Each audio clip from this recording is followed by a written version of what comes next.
Good evening, everybody, and welcome to the Four Horsemen of the Toon show with me, Paul, on the Toon Review YouTube channel. I'll bring the lads in now because obviously we've got a lot to get through today. Evening, Peter. Evening, John. And evening, Barry. How are we doing, guys? What are we doing? Very well. Very well. Good.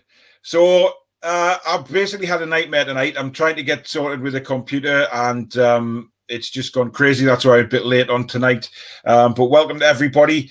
See, we've got a good crowd in already. So, Barry, any latest updates on transfers? I've just seen the one from Arsenal, but I don't think we're going to get anyone in. Willock, is it? I don't know much about him, to be honest with you. Joe Willock. Yeah. It's going to be down to the wire, I think, this one. Peter, have you heard anything else about Willock? Because I've heard the clubs have agreed, but it's a question of whether we'll get it done in time. Yeah, that is the latest news I've heard. The player is keen on the loan move there to us. So, yeah, it's just down to the clubs to get it sorted before the window closes. Super. I don't know much about Willock. I haven't seen him that much. John, have you seen him at all? Not that much, but listen, he makes late runs from midfield and all that, but his decision making needs to be better on the ball, though.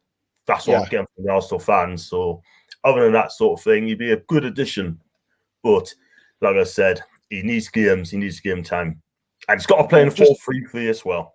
He has to. I've just done a little search on him, and he's played 80 times for Arsenal already in all competitions. So he must have played in like the Europa League and the League Cup, and he's managed to score 14 goals for them as well. So I don't think he's played many Premier League games. I think he's only played the one. So he's short of Premier League games. But hey ho, John, you done any work on Joelinton? I've done. Is that your next stage? All that was, he had his haircut, didn't he? He had his haircut. And then he foolishly put it on social media, right? But then again, I think the club are right to sort him out. But then again, I think the guy who cut his hair should be getting it wrong as well. How could he do that on in pandemic? You're not allowed to do hair. You're not allowed to get your hair cut. Yeah, it beggars belief, really. But I mean, he's made a fool of himself, hasn't he?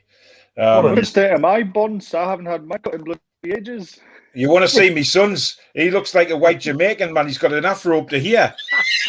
I'm going to grow my hair then. I'm going to grow it. Listen, he's only 8-year-old. And you can actually trampoline on his at the minute. It's that bouncy. Yeah. You won't be near him with the clippers, man. It's unbelievable. Honestly. Oh, yeah. But never mind. Get some roots on it, man. Get some roots on it. Well, I was thinking about putting some dreads in, John. You know what I mean? But I've never done that before. I don't think you'll let us do that. You know what I mean? Anyway, back to the football. Fantastic display, Barry, on Saturday. I know you caught up with it late because you were on nights, but what did you think? Yeah, fully enjoyed it. I've actually got a bit of a guest for us tonight in the kitchen. It's not only Everton #1 goalkeeper and England #1 goalkeeper. Jordan Pickford's on this show, ladies and gentlemen. Jordan Pickford, ladies and gentlemen. How are you doing, Jordan? I'm doing very well, thank you. Enough from him. Yeah, that's enough. Honestly, he was rotten, wasn't he? I mean, he's not the best of goalkeepers. That header from Wilson, Peter, was superb, wasn't it? I mean, to leap as high as he did and place that header as well as he did to get it past Pickford. I mean, he obviously knew Pickford had little arms and he wouldn't have a chance of getting to it in the corner. But it was a tremendous header, wasn't it? Oh, yes, it was massively. The way he got his head on the ball, headed into the ground, which is going to trouble the keeper a lot more to get there. And the service was spot on as well. And what have I been saying plenty of times? If you give the lad service, he has a chance of putting the ball in the back of the net. Trulls is saying there that Willock is signed. The last I heard about it before we came on air was that it was that agreed. Arsenal and Newcastle had agreed with the loan deal. I think it's an 18-month deal, so it's the rest of this season and next. But I hadn't heard it was confirmed yet. But Jules, you may be right. Obviously, I haven't seen the TV for about half an hour while I've been struggling to get everything set up here and change computers and things like that. So you may well be right. If he is, then good. Guys, a little mission for you guys tonight as well. While I'm trying to look through all these comments and everything, if you guys can just keep an eye on your phones, computers, etc., just to see if anything does go through or we get anything later on tonight while we're on air and stuff like that, just to see. Nice one. Oh, yes. Just if anything crops up, and obviously everyone putting comments in as well. If you've got anything that we haven't mentioned yet, then do stick it in the live comments. Like always, I'll be putting all the comments on the screen. I'll try and read some out as well, but we're getting so many lately, it's impossible to read them all out. But obviously, thank you very much for everybody coming on tonight, and everybody saying good evening to you lads as well. If you do like what you see, do hit the subscription button. I'm on the road to 1,000. Thomas has just sent me a message there saying congrats on 900 subs. I haven't a clue, if I'm honest. As people know, it's my birthday today. I've hardly been online at all, just spending it with the kids, etc. So thank you very much. If I've hit 900, that is incredible. So as I say, if you do enjoy the show, do hit the subscription button. I'll be putting the links to everyone else's channels down below. So if you're watching it live or the rerun, do subscribe to everybody's channels, because you'll find us popping up all over the place on each other's channels and supporting each other and helping each other's channels grow. So thank you very much for doing that. John, I know I watched the watch along with you on Saturday lunchtime, and it was a little bit surprising, wasn't it? Because we didn't expect Newcastle to play so well. Well, I mean, if you change the tactics to a 4-3-3, play the players in the right positions as well, what we've been seeing, and the players are going to start performing. Looking at Amaron, Miggy, he's absolutely fantastic on Saturday. Yeah. Brilliant. Running about, he had a smile on his face. His performance is fantastic. Managerial defended so well. Absolutely fantastic. Shah, brilliant. Lewis, best we've seen him play this season, right? Fraser stepped up. And what can we say about Callum Wilson? 2 cracking goals, man. The first goal was absolutely brilliant. And it's all down to one guy, and that's Graeme Jones. I mean, he told Bruce to play the system, 4-3-3. And then they all responded. The way he was shouting on the touchline, the way he was clapping at the players and that, Steve Bruce looked absolutely uncomfortable on that sideline, I'm telling you. And I heard today on a few tweets, and I'm going to say that. I know what you're going to say here. He's going to tell Graeme Jones to sit on the seat. I'm on the show. You stay in your seat. You can't do that. And I sent a tweet out earlier on about Steve Bruce, one of the press conferences he's done. He asked a question about Graeme Jones, and he looked absolutely stressed. And for me, I think he needs to be aware, because I'll tell you something now. The cracks are showing. He's under huge pressure. Cracks are showing. He doesn't look happy. He doesn't look enjoying himself. And for me, I think his time is up, because Graeme Jones is going to run the show. I hope he does. I don't know what you make of it, guys. The thing for me, Barry, is there's been a few conspiracy theorists on Twitter today, as there usually is.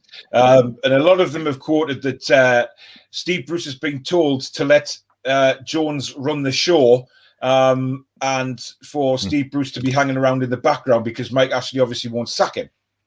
It's very interesting, but there's quite a lot of tweets being banded about today, with obviously the theorists trying to get in there and put the pennies worth in. So it's an interesting theory, but I cannot see that. Can you?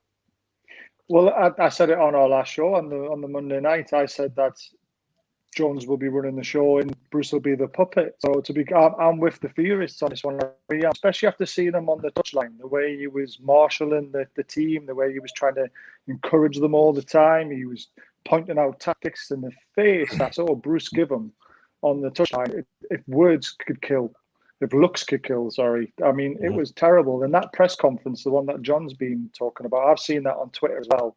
And he didn't want to. Obviously, it's on camera. He didn't even look at the camera when he gave the answer. He had his head down. He said, I'm running the show.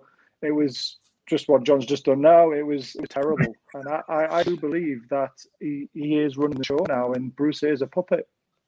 I think John's doing that for the simple thing that's come up on the screen there from our good Mackin friend David's back again. The man who claims he's not a Mackin, but never mind. Joelinton is worth 100 million. John, if he was worth 100 million, you're in for a good percentage, buddy. Put it that way. Yes. But I'm not quite sure that that is the truth, but never mind. Jake saw a bit of Willock in the Championship last season. Good potential. Maybe he'll reach a new level with Hughes, but still very raw.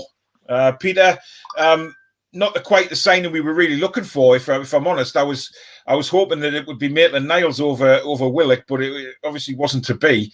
I just think we've missed out on Chowdhury now as well. Richie's looking like he's stopping. I don't think he's particularly happy about that either. Reports coming out that he's, he wasn't happy with what Steve Bruce said about him having to get his head down if the move didn't go ahead. So that could be one to look out for as well. But we haven't really set the world on fire in this transfer window, have we?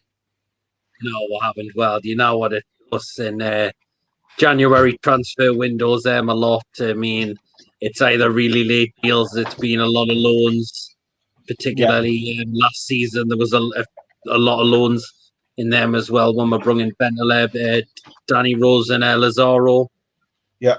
So that is the thing. You can never guarantee what's going to happen on a final day of the transfer window. That's very true.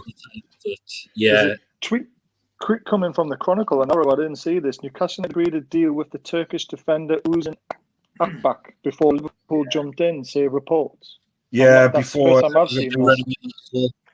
I come there? Don't believe that. Don't believe that. I'm not believing that at all. No, I'm not either, John, to be honest. It's just clickbait. Do you know what I mean? Yeah. Honestly, it's just trying to get the Keith Downey as well has said that Joe Willock has agreed to join Newcastle on loan, but it doesn't say the deal is done. So I don't think the deal is done, guys. I honestly don't. I've got a terrible camera. I don't believe that the deal is done. I think there's still a bit to do. As far as I'm concerned, that there was obviously the news came out that Willock had agreed, Arsenal and Newcastle agreed, but there wasn't anything confirming Willock had actually signed. I know there's been something on Instagram with Willock's teammates wishing him well at Newcastle. I think it's all in the pipeline, don't get us wrong, but there's nothing been announced yet. And to be fair, hold on 2 seconds, pal. Hold on 2 seconds. Oh, we've got breaking news on the Four Horsemen. Done. It's a done deal. It's all BBC done. Sport is saying it's a done deal. Well, there you go. Breaking news, eh? Who needs Sky Television? Who needs Jim White when you've got the Four Horsemen? Breaking news coming out. John, I don't know about you, but I've been pretty underwhelmed in this transfer window. I thought we'd bring at least a couple in, and a real box-to-box midfielder, just to take the weight off Isaac Hayden more than anything else. Yeah, I agree. I've been saying for months that we need two midfielders. One is going to make the late runs, going to be box-to-box midfielder, control the game, and someone who's a bit creative as well. We just haven't got that at the minute in time. And it's still the same midfield, apart from Willock, yeah? And we also lost DeAndre Edlin as well today, and we've not replaced him. Now, can you imagine if Manquillo, right, just off track, Manquillo gets injured to the end of the season, for example, we're going to have Emma Kraft. Also, only recognised right back. Yeah. And he's been poor. But that's the danger, isn't it? I mean, Yedlin's sort of disappeared out the door. Newcastle seemed to take forever to announce that because, Galatasaray was showing pictures of him in the shirt and everything, before anything from Newcastle United. I think, Peter, it's as normal with Newcastle, is it, that the communication between the club and the fans is just completely bullshit, really, isn't it? I mean, this has been happening for God knows how many years now. I mean, you never know what's happening in the background half the time when it comes to Mike Ashley and Lee Charnley. Oh, yeah, it's all up in the air. I mean, I feel sorry for Yedlin in a way because, they messed his visa up. And then, I don't blame him for leaving. And I personally wish him the best of luck. I'm not going to, have anything against. Go on, Pete.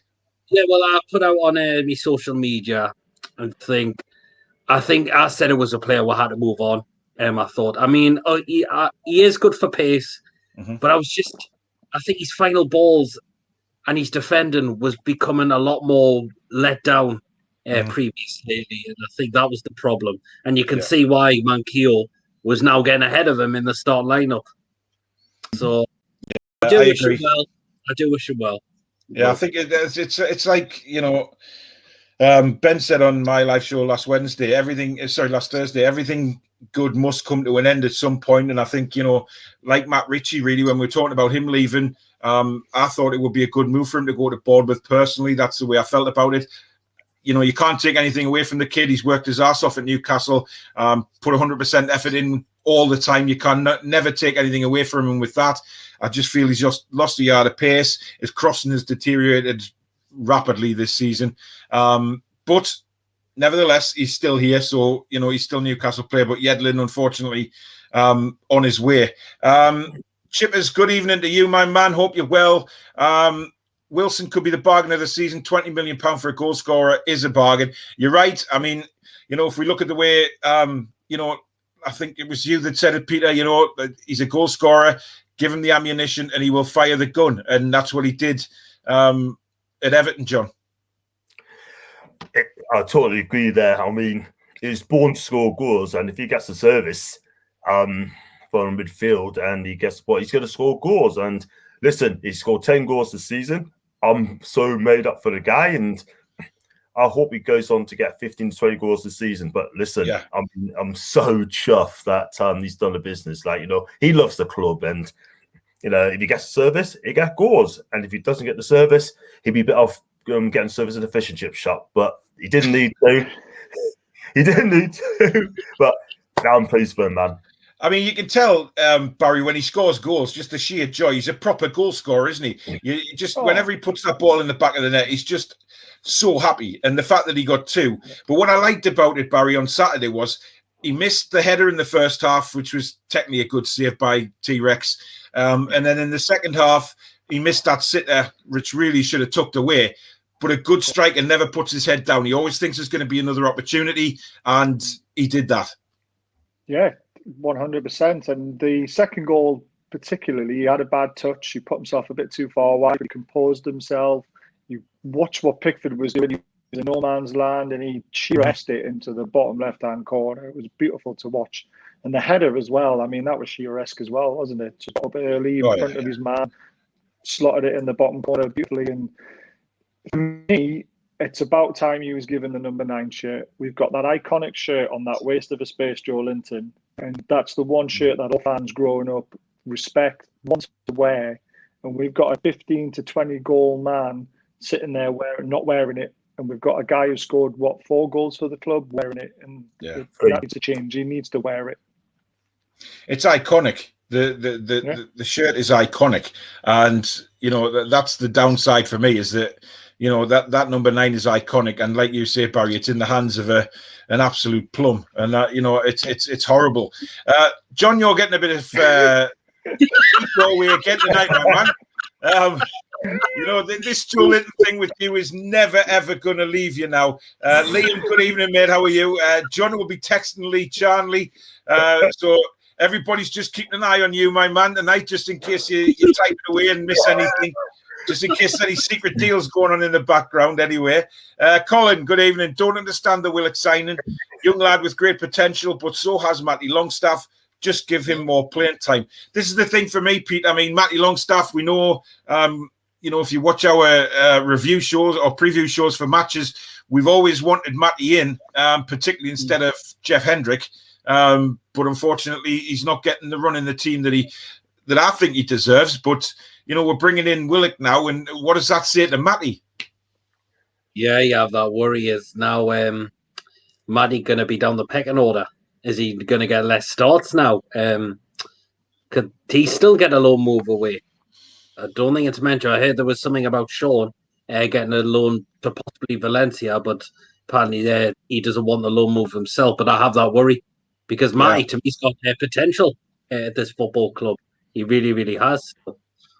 It's a shame. I just think if he's not getting game time, then I know there was talk about him and Sean going out on loan late last night and this morning, but Sean's representatives came forward and said that there was no way that that their client wanted to move. Matty, on the other hand, has been very quiet. I honestly thought that a move to Watford might have been on, but unfortunately that hasn't happened.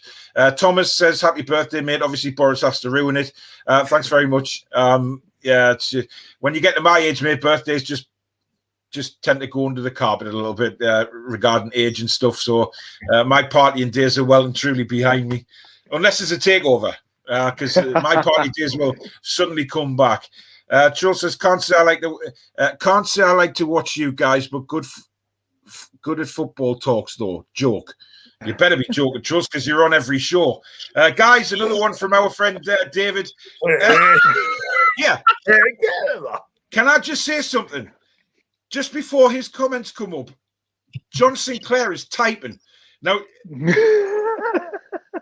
is this John Sinclair in sort of disguise trying to get more money through for Joelinton? Trying to fill that piggy bank up? Well, that's 300 million in my bank in a minute. You've already... you've already put that comment. That'd be enough money to buy the club. You know what I mean?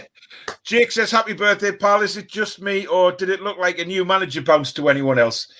Barry, a lot's been said about this, especially, watching Graeme Jones on the touchline the other night. It definitely seemed like a new manager bounce.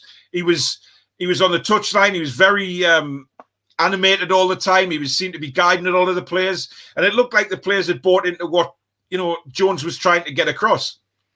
Yeah, 100%. Completely agree with him. When you look at the last 18 months under Bruce, when has he ever played a 4-3-3? When have we ever been that high up the pitch and pressing? When have we ever been that slick and quick with the ball? Wilson's chance when he hit the post proved everything, that something is being said in the background. I think Jones has had a massive influence on it. Shelby winning the ball high up the pitch, one pass of Almiron. Almiron looks up, slips it to Wilson, he rounds the keeper, should have scored. Have we seen that in the last 18 months from our team? No. There is definitely a new man in charge. Definitely. And if you look at the pictures from training, they had Graeme Jones with a clipboard. Peter, that'll appeal to you because I know you like your tactics boards. Just the players were gathered round and they really looked interested. And I'm sick of these, again, these pundits coming out saying, oh, he can't do that in 2 days or 3 days, whatever it was. He can't change his side's belief. Now, I was never a footballer. I was an ice hockey player, but I know what it's like for a new coach to come in when you've been used to an old one. And training sessions were bland, or 9-year-old training sessions, as Dennis Pratt put it. And a new guy comes in, and whether it be an assistant or a new manager, it does give you a lift, Peter. It has to. And judging by the way those players performed on Saturday, they bought into whatever was said in training in the couple of days before the match. Well, exactly. I mean, you could tell Graeme Jones was on the touchline, making sure players were doing what they needed to do. Make sure they push forward, attack-wise, and make sure they create an opportunity. And that's what I liked. Not compared to Cabbage when he's just sitting there on the touchline, either with his hands in his pockets or by his side, or with his arms folded. Half the time, that's just thinking, oh, God, what the friggin' hell am I doing here? It was just he just didn't look happy, Steve Bruce, did he? I mean, I know we've mentioned before about sort of other teams having their manager out there, but also that they have coaches on the touchline barking orders. It was just nice to see somebody doing that, John, and somebody actually getting through to the players. And, a lot of people haven't seen this, but at the start of that match, and we said it, we lined up with a 5 at the back. Now, if anybody doesn't believe me, go back and watch the start of the game, watch the kickoff, and you will see that Isaac Hayden is lined up in a 3 with Fabian Schär and Jamal Lascelles. Now, the strange thing is, John, it was changed within 5-10 minutes of the first half. I've told her that, didn't I, in the first half? I said from the beginning that it's going to be a 4-3-3, and he said it's 5-4-1. And when it changed to a 4-3-3, we looked so much better. So much better. I thought players were leaving themselves, and I have to agree. Going back to what PD said as well, Graeme Jones said, so touchline, shouted at the players, get them the message across, they respond to it, and the rest was history. but I thought it says 4-3-3. One thing I'm going to say as well is Jeff Hendricks quickly as well. I thought he did okay Saturday. I thought that was his best game. And I don't normally say that to him, but I thought that was his. Just to step in there, John, I've had a private email on Twitter. He wishes to remain anonymous, but he said, can you and Peter stop calling him Hendricks? Because it's actually Hendrick. There's no S on the end. Hendrix is a drink, or the guitarist Jimi Hendrix, apparently. But it just came. I got an email about 6 o'clock tonight, and it said, "Will you tell them to stop calling him Hendrix?" So I've done my job. But if you want to still call him Hendrix, guys, that's fine by me. But who cares anyway? Jeff, that was his best. I thought that was his best game. He was tidy on the ball. I mean, yeah. I'll criticize when they don't deliver and praise them when they do okay. But at the end of the day, right, I thought the players were fantastic Saturday. I cannot fault any of them, but Lewis is magnificent too. Oh, yeah, without a shadow of doubt. Barry, now, I don't understand. When we lined up to start the match, we started with 5 at the back, but within the first 10 minutes, that was gone. Why do you think we lined up like that? Was it just to maybe fool Everton to think that we're going to a 5, and then once it kicked off, moved into a 4-3-3? I think you're giving Bruce too much credit there, that he actually had some tactics in his. Well, I'm talking more about Graeme Jones, mate, than Steve Bruce doing it. Possibly. I mean, you just never know. Yeah. Again, it could have been Bruce having a stamp on the team saying, I'm doing it my way to start with. And then Graeme looked at the situation after 10 minutes. We weren't getting much of the ball. So he decided to switch it up and say, look, go 4-3-3. Let's see what happens. And the rest is history. Yeah. Thanks very much, David, our Sunderland / Newcastle fan, and happy birthday. I appreciate that, mate. Thank you. Bruce is a puppet, all right, a muppet. Well, to be honest, he looked like a puppet on a string on Saturday. That's the best way I can describe it. Newcastle have rejected a bid from Bournemouth today for Matt Ritchie. Yeah, I know it was rejected. I'm not sure why. Obviously, financial terms must have come into it somewhere along the line, or Newcastle were trying to get somebody in a swap deal. But he's got to think about the left back position as well, though, haven't we? Yeah. If he does go, we don't have much cover there. Maitland-Niles is a fullback. He is indeed a fullback, but he can also play midfield. He's one of those utility guys, but I don't know. I mean, like I say, Willock may turn out to be a fantastic signing. If we're going to squad rotate, which it probably looks like we're going to do, it gives respite to the other guys, so it might not be a bad option. Andrew Archer, good evening, Archer. How are you doing? Good evening, lads. I don't understand how we can't get Jethro, but for some reason we signed Joe Willock. Absolutely bollocks. Well, this is the thing, Peter. This is what's confusing a lot of people is Steve Bruce's comments earlier last week saying that we weren't going to go for Jethro because he hadn't played a game. We're now looking at somebody like Joe Willock, who has only played 1 Premier League game this season. Yes, he may have had a few run-outs in the Europa League. And a lot of people have come back to me and said, yes, but Jethro's had an ACL injury. But the way operations are with ACLs now, players have had them and bounce backs, relatively quickly. And it's just a shame that we can't see Jethro do that. Or do you think he's coming in the summer? Well, we'll wait and find out. I think we should have brought him back. Because at the minute, Dummett's injury prone at the moment, and all it could take is for Lewis to pick up an injury, and there's no left back, recognised left back here. So that is the worry. I would have loved to have seen Williams come back. I thought he was class last season. He could certainly drive forward, mostly left footed, but he can certainly take a shot on his right foot. Definitely, he's done it twice against Liverpool and Manchester City. I think that is a massive loss, not bringing him back. It's like I said last week, I just think he would have been a massive lift to the dressing room as well as the fans. Unfortunately, Tom says, do you think Newcastle will spend in the summer transfer window? John, do you want to answer that one? Because, I mean, takeover, it all depends on that, doesn't it, how it goes? But I'm not so... I mean, to be honest, I have heard rumours, certainly this week, that over the weekend, that the takeover is starting to pick up again with regards to Piff being back involved and things like that. But like I say, I don't really want to listen to rumour. I just want fact, and I just want to hear it done and dusted by, Amanda Staveley standing on that pitch with her whatever she's waving in the air. You know what I mean, John? I totally agree, because we've been speaking about Takeover for months and months and months, and I'm with you. I mean, the fact of the matter is, wait till it's done, wait till it's confirmed, and then like you said, wait till Amanda put a scarf above her head and a shirt on, and then get it done that way. But going back to the question about, are we going to spend money in the summer? We have to, because we've got 10 to 12 players out of contract at the end of the season. Plus, players might want to move on for bigger and better things. So it's a massive, massive building job coming in the summer. And you're going to need a team. But that means spending money. It needs to take over. If it's not taking over and actually stays at the club, I'm going to be worried for this. I'm going to be worried for the club. We could be in massive trouble. Yeah, because they're not buying players coming in. Yeah, I think that's what a lot of people forget, John, is the amount of people that are actually out of contract come this summer. And there's some good players amongst that lot as well. Certainly players that I would like to see stay.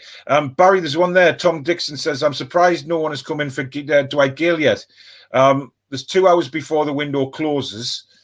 We've seen deals done in the last hour before with sort of loan deals and things like that. Do you think Dwight Gale will be pushing for a loan move away? If he wants game time, yes, because I don't think he's going to get it. I would actually like to see him stay. And the only reason why is a selfish view, is if we go down, we need him in the Championship. If we stay up, he's not going to play that much, but it's a risk selling him now when we're in the trouble that we're in. Yes, the 3 points was great, but teams around us picked up points again at the weekend, which makes Tuesday night very, very crucial. So for me, Gale has to stay. On a selfish point that he might not get much minutes this season, but if we do go down, he's a very vital player to us. Is Dwight Gale not one of the guys that's out of contract in the summer? He is. Yeah. So they need to make a decision to get him tied down. And again, as Gale is not getting any game time, is he going to sign a new contract? We're in a very, very hard situation with him. It's cash in, definitely, or take a risk. Because we've also got to take on board who would come to Newcastle at the minute. Yeah. I mean, if we play as well as we did on Saturday, which there is no reason why we shouldn't. I mean, this is what gets me. A lot of the pundits came out after the last few defeats and said that, it's not Bruce, it's the players. They're not good enough. I think on Saturday they proved that they very, very well are good enough. When they get their heads down and when they're coached properly, and I think we all have that opinion anyway. We knew we had a good side on paper. It was just putting it together as a team. And Peter, I think we have some very good players in that team now, but it's a question of building and finishing this season strongly and trying to get up towards sort of mid-table placings, and then build from there. With whatever happens with the takeover or a manager, we have to look at Saturday's performance as a massive turning point, hopefully. Yeah, I think they'll hopefully take that confidence into Palace on Tuesday. Palace, it is winnable. Our record at home is decent, and it's a game you should be looking to get 3 points against them as well. They can be a decent side. They can be very hit-y-missy at times as well. But you look at that game, and as I mentioned, it's a one. We've got to get 3 points out of it. There is an opportunity backward to get another win. If we keep that performance up, go in with the right attitude, go for it. Attack-wise, you've got a massive chance of another 3 points. Yeah. I mean, I said, John, in my preview for the game, I'm really optimistic, because I think if we play like that, we will roll Crystal Palace over, because I do not think Palace are a good side. I think they have 2 players in that team who are Eze and Zaha that can cause you problems. Take them out of the equation and Palace are a poor side. I don't believe they've got a prolific goal scorer in their team either. We beat them 2-0 down there and we didn't play very well at all. We were very poor in that game, and we didn't really wake up till the last 5 minutes. And, the fact is even Joelinton scored against them. So they're not a good side, and we should be, I've said in my preview of the game, we should be above teams like Crystal Palace, and this is an opportunity to really go and put a statement down.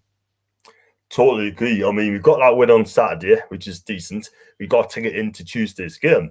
So, like you said, if we carry on the way we play, attacking wise, and give it a go, we win the game. But you said Palace is not a good team. And to be fair with you, I don't think they are, if I'm honest with you. But like I said, they're hitting missy. And don't forget, man, they drew with teams like Arsenal and they beat Man United away as well. So you want to write them off, that's fine. But it's not going to be easy. I think we win that game tomorrow because I do as well. We're playing well at the minutes, and we take the chances, play attacking wise, and start believing in ourselves and medium runs to show. And you're going to start winning games, and we put it in the game. But I've actually gone 3-0 or 3-1 tomorrow. I mean, some people have slated me for doing that, but I'm sorry. If we play like that, like we did against Everton, against a side like Palace, I think we will. We've got an opportunity to score a few goals and really get the confidence going. Andy has put there Joelinton 125 million. John, stop making up dodgy accounts, please. That's actually my best mate back at home. Transfer money in there. That'll be enough for this Barnet Football Club. That's your mate. That's my mate back at home. He's taking the mick. He's just wanting to get himself on the show. Hi, Andy. Oh. I think everybody's taking the mick. Anyway, good evening, Andy. Hope you're well. Liam says, remember when Lee Charnley said the club will communicate with the fans? Yeah, I mean, he's been made to look at it. Every time now. Yeah. Steve Corbett says, Willock may be an exciting player, but he's only a loan deal and he's gone at the end of May. NUFC are clearly a club without ambition. Well, the deal is for 18 months, Steve. It's actually for the rest of this season and next. I don't believe there's any recall, anything like that in his contract. I believe he will be a Newcastle player for 18 months. And then after the 18 months, we'll see where both clubs are and we'll see what kind of, if he's done well for us, then I'm sure Newcastle United will want to buy him.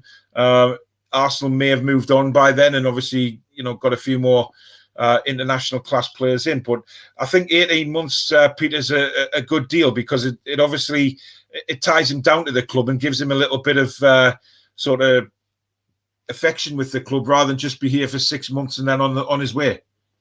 Exactly. I mean, look what's happened to the likes of last season. Bentaleb, Lazaro, and Danny Rose.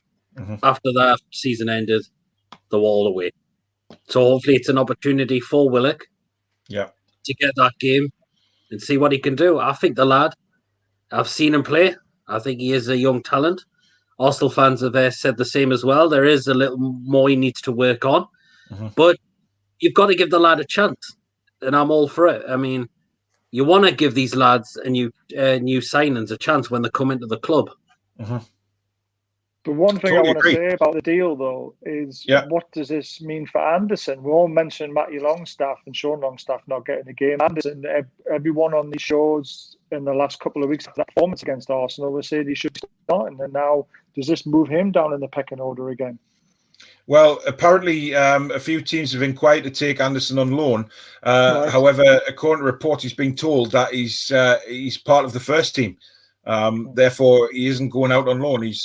We actually look as if we have plans for him, which is only a good thing. I mean, I like to see that. If teams have come in to try and loan the kid and they've been told no, he's part of the first team plans. Good, but make sure he is part of the first team plans and actually play him. Charles says Joelinton is worth a packet of crisps and a Coke. The crisps are at half price.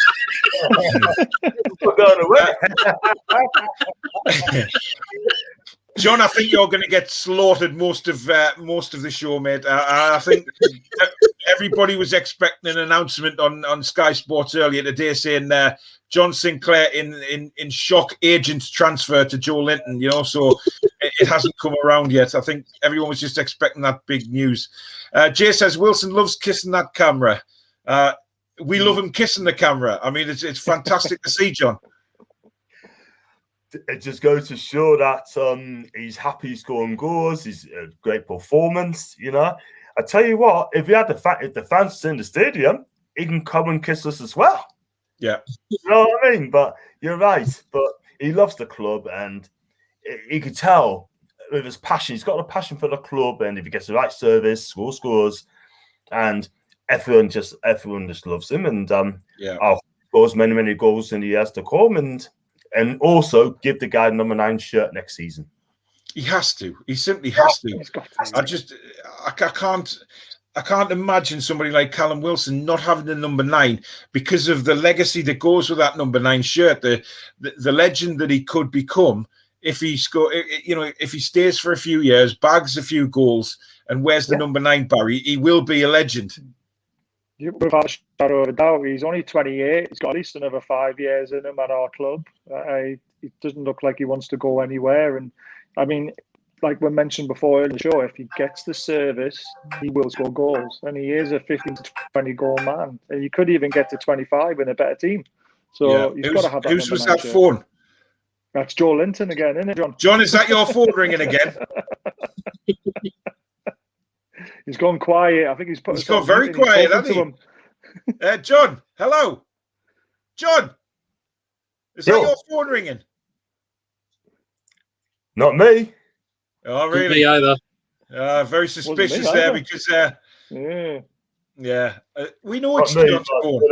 It's them secret transfer calls coming in again, John. Just a quick one, guys. There's a very interesting quote on Twitter here.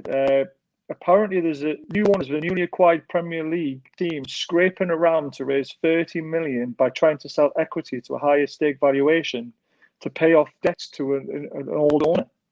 But yet, the guys who are trying to buy us can't even get into buying the club. What's going on there? That'll probably be Burnley, I would have thought. Because Burnley's been taken over recently, haven't they? Jake, I know you're a Leeds fan, mate, but please stop asking silly questions like that. You think Jones can turn Joelinton into a footballer? John, we'll let you answer that one. Probably not. Probably not. There's better players in front of him. I'm sorry, but come on, I want to play Newcastle up there, man. You know what I mean? Or, nah, I think he's done at the club, man. He's done. The problem we've got with Joelinton, John, is that we've he's on this, like you mentioned to me on Saturday when we were doing the watch along. He's on a 6-year contract. I mean, and he's one of the highest paid players at the club. I mean, he could just turn around and say, "I'm just going to sit here for the 6 years and be a multi-millionaire after the 6 years, sort off somewhere else, and put you guys. You spent a fortune on me for no reason." Well, this is the thing. Excuse me. That's just Newcastle for you. You know what I mean? Giving them stupid contracts. He's not the only one. Like Riviere, Callback, and Povin, Savia as well, who's still there. And you know what it is, right? If you're going to give them silly money, they just got to laugh at you, but they haven't learnt. No, and that's why players like Xavier, Atsu, and all that are just quite happy sitting down and just say, I'm chilling. I'm not going to go anywhere. I'm happy to pick up these wages. I'm chilling. Simple as that. And then when the end of the season comes by, they're going to say, thanks very much. They know they'll go to another club and they ain't going to get a lot of money that they had at Newcastle. Yeah. Doesn't it? Yeah. Stinks of the same thing. I actually thought Xavier was quite a decent midfielder. He came back in for a few games last season. I don't know if you can remember. And he performed really, really well. And then he was just sent back into exile again. But I guess it's just one of those things. Liam says Watford wanted Matty Longstaff, but he rejected the loan move because he wants to fight for his place. I think he's fighting a losing battle with Steve Bruce, I'm afraid. Kenneth, good evening. Hope you're well, mate. Charles says, happy birthday. Thank you very much. Bolam says, how much is Joelinton worth again? Oh, John, I feel for you, mate. You're definitely becoming a celebrity on this show. There's no doubt about it, my man. I tell you what, I'll get Claire Williams on here sometime, She's going to be fans on me chats. She's also on me chats, and she'll probably sort them out. Get her on there next Monday because I'm at work, aren't I? So, don't worry, we've got another one lined up. I think Sharky might come back on next Monday, but we'll wait and see. Archer says, such a great win against Everton. Now Jordan Pickford has got diarrhea in his gloves. As for Steve Bruce, He will never get manager of the month.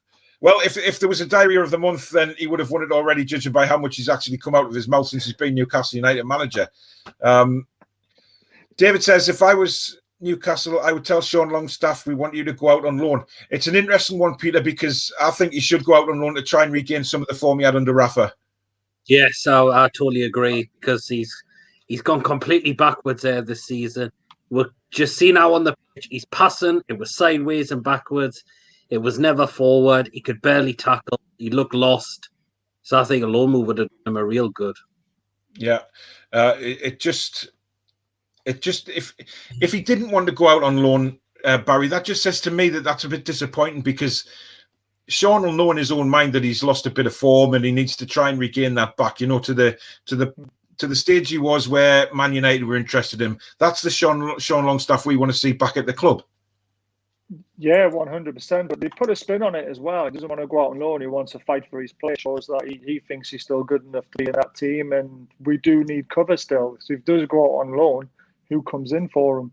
Because he's a unique box-to-box player, isn't he? And we don't have many of them at the club. So I'm quite glad he stayed. But again, if he's had a falling out with Bruce, maybe he should have gone out on loan. That's the other side of it as well, isn't it? So it's difficult on that one. There is rumours, John, that he actually has had a falling out with Bruce, which would be interesting if he has, because it seems like since those reports of a fallout with Bruce have come out, Sean hasn't been in the starting lineup. I'm not surprised, because he seems to be falling out of everyone, any Bruce at this moment in time. You got to feel sorry for Sean, because look, he loves the club, and my God.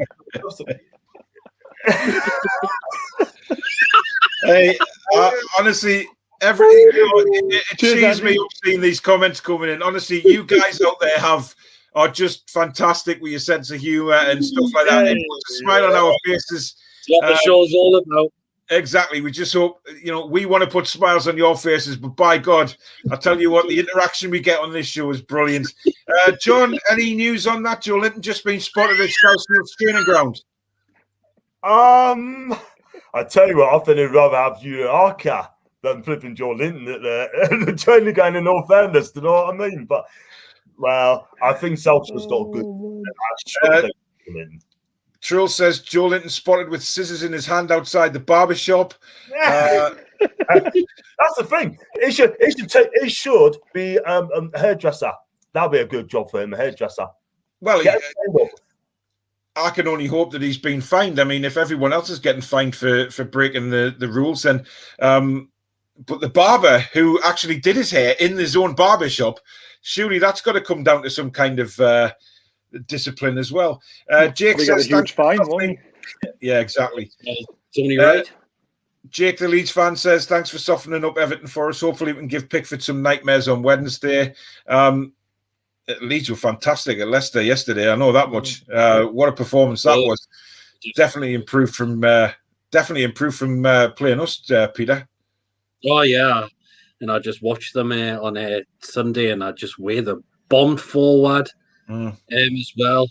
That goal from Bamford was 4-8. That was something like that. It was amazing how selfish he was as well for the third goal. Absolutely. Just unbelievable. But that's a sign of a true team. Trill says when Bruce smiles, he looks like he's in pain. I think he probably Does he even smile? Well, exactly. Sean says, don't see the point of Willock, Barry. Need a left back. Yeah, well, we need cover everywhere, don't we? Not just that left back. We do need another centre midfielder in my eyes. We do need a right back. We possibly do need another top quality striker. So just if Wilson goes down, we've got, as we say, Joelinton and Gale. So I do see the point in Willock. He's, from what I've read and what we've all been talking about tonight, but we need cover in other places as well, not just Willock coming in. But it's, what time is it now? 20:09. There's not long left of the window, and there's not many irons in the fire for it. So it's going to be a poor window again.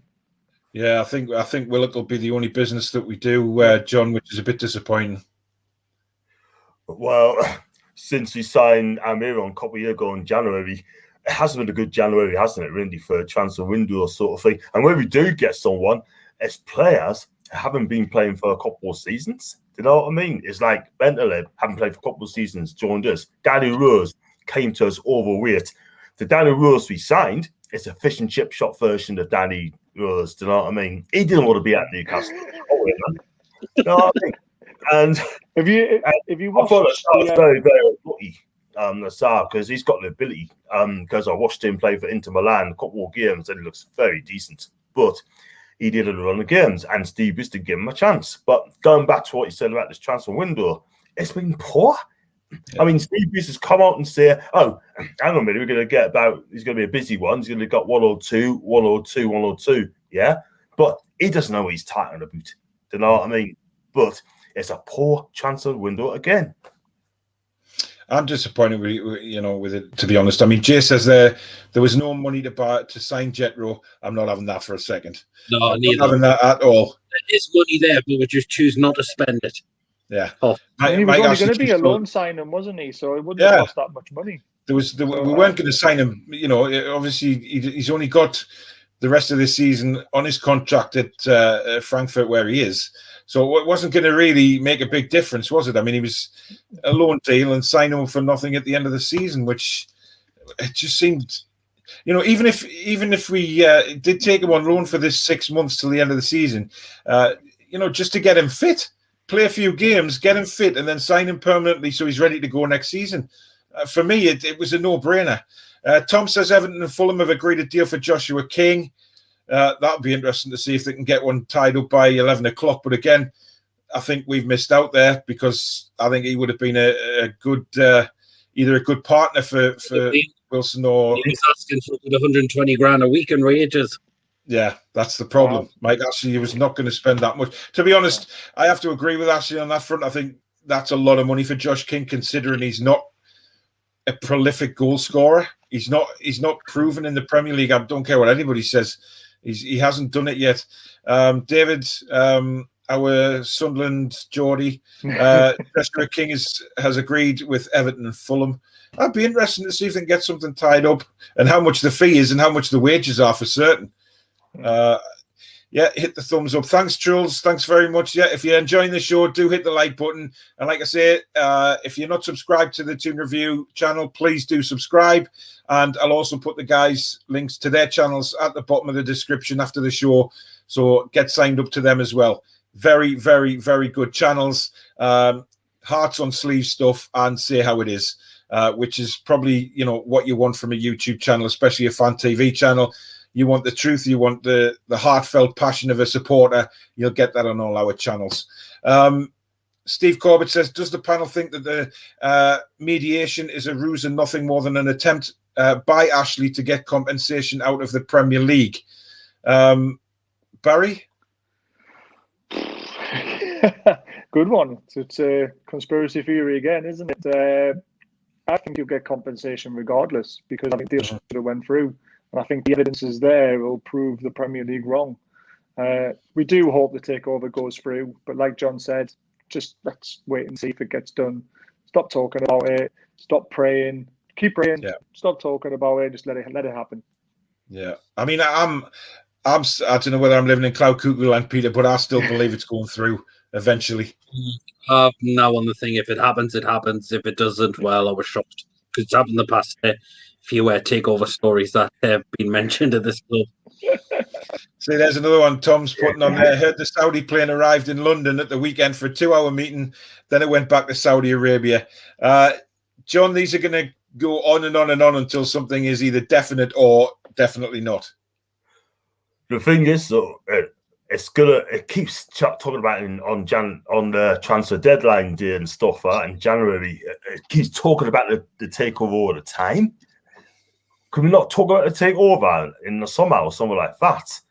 Or best of the do, just keep it quiet, sort of thing. Just let it take its course, right? If it's going to come out, announce it, and then we can go out and celebrate. But all this Twitter messages, go out and say, "Oh, it's in a plane there. They're going to it's in the plane there. It's plane there," sort of thing. You know what I mean? People are just laughing at it, man. You know.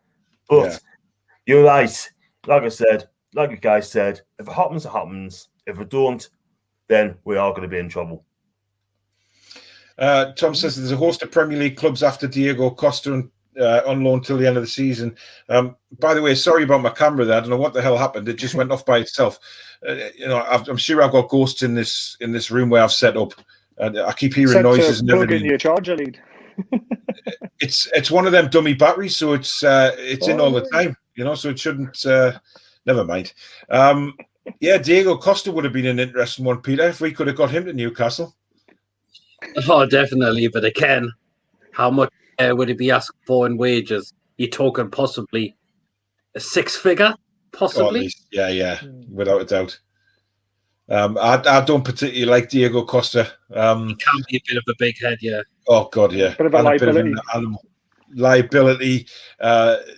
He's got without a doubt got a discipline problem about him. But hey ho, Charles, enjoy your birthday. Have a good night, all. Thanks very much, Charles. Appreciate that. Liam says Palace are nothing without Zaha and Eze. They would have been relegated years ago without Zaha. See, I agree with him because I said that in my preview, John. That's exactly how I feel about Palace.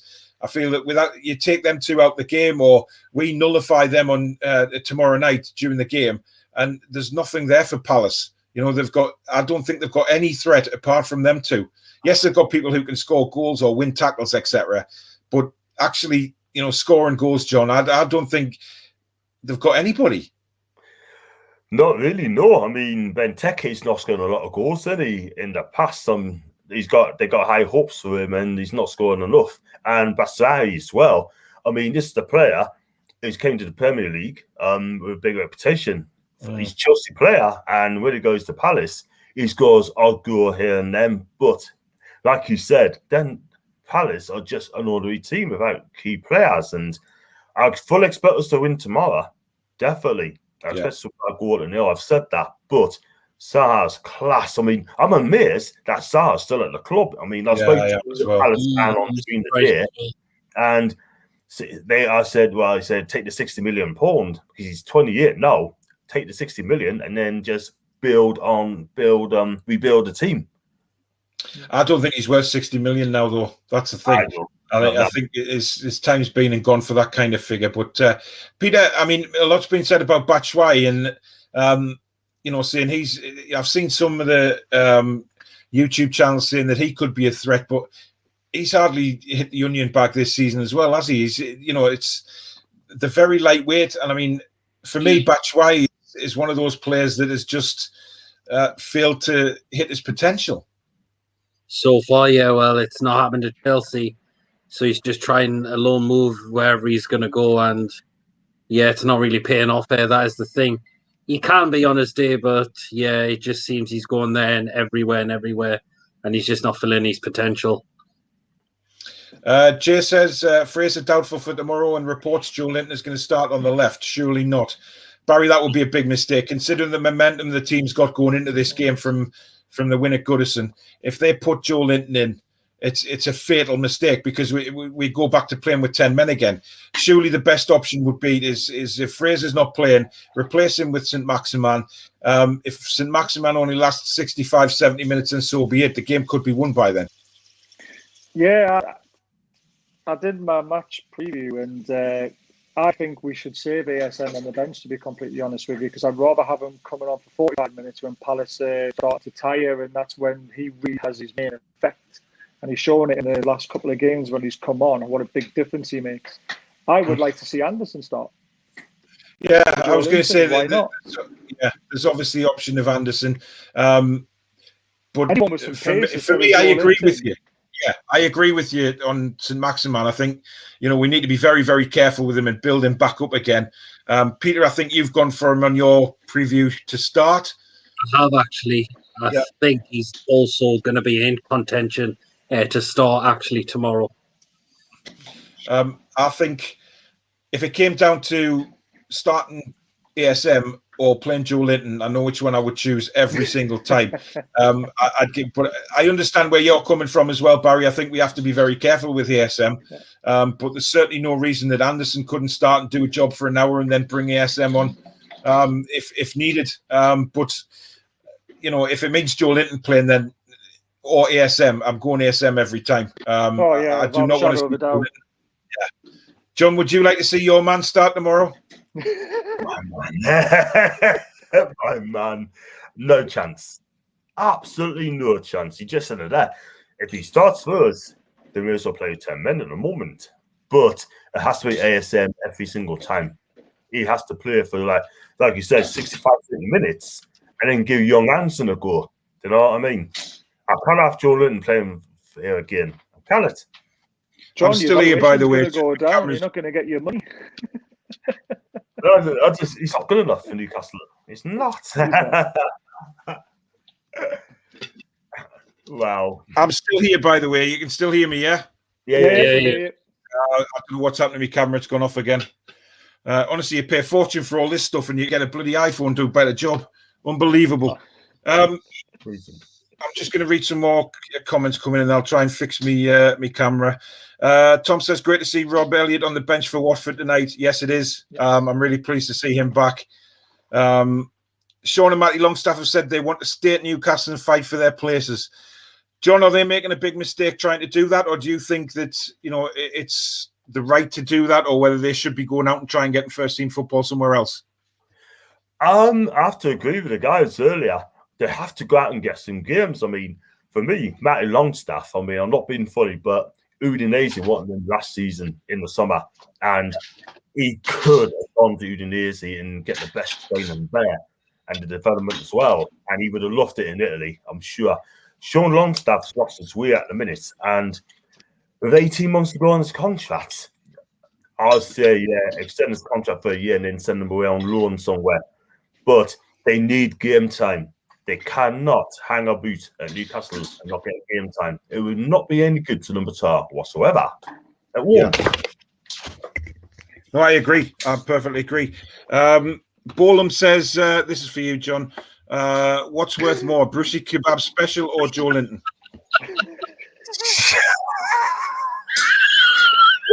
Oh, my God, man. If you get Salt Bay to do a little bit, I reckon it'll be the Brucey Kebab, won't it? Yeah, exactly. Guys, I know what I've done with my camera. I've pulled the connection out because I'm an idiot. I'm looking to see what's wrong with it. Go on. Twitter, they're saying Josh King's going for 5 million and Damari Gray's going for 2 million. What the hell are we doing? Damari Gray and only 2 million. That's a bargain, that is. All depends on wages, of course, but those fees, they're low. I think Damari Gray is a good. I think he would have done a job for us, but hey ho. Joelinton is only worth Brussels and sprouts, says Thomas. I'd have to agree. I really. Tom says Sunderland AFC are interested in signing John because he's a free agent. Oh, please, John. Please say you've said no. I tell you what, I'd rather play for Blythe Butcher's shop, to be quite honest with you. Know what I mean? I tell you what, we should be sponsored by Blythe Butchers. The amount of men to get on this bloody show. I know. What can you do, But that's very, very true. Sean says Joelinton's that dummy post pics of himself having a haircut during lockdown. A crazy thing for him to do, but that's just the way some footballers are. It's never going to change. I'm surprised nobody has come in for Atsu. That's an interesting one, Peter. Christian Atsu just seems to be in the wilderness now, and he seems to have lost his appeal with everyone. I mean, he wasn't good enough for the Premier League. He was good for the Championship, but it's not worked out for him in the Premier League, and that's why that was another player who had to get off the wage bill as well. It's just it's a shame for him, really, isn't it? Because there is a talented footballer in there. It just seems to have gone to waste. Barry, what's your feelings of Christian Atsu? Yeah, pretty much the same. He was great in the Championship. He had a bit of pace and a little bit about him, but I just don't think he's good enough for a Premiership team. I do feel bad for him because he's got stuck with us because we can't move him on, or we can't move him on because we haven't got enough cover. Because I think Rafa did try to move him on, didn't he, in his last season? So yeah, I think it's time for him to find a new club. What's Joelinton got now? I'm not reading that out on air. You can all see it on the screen now. Interesting column. Definitely very interesting.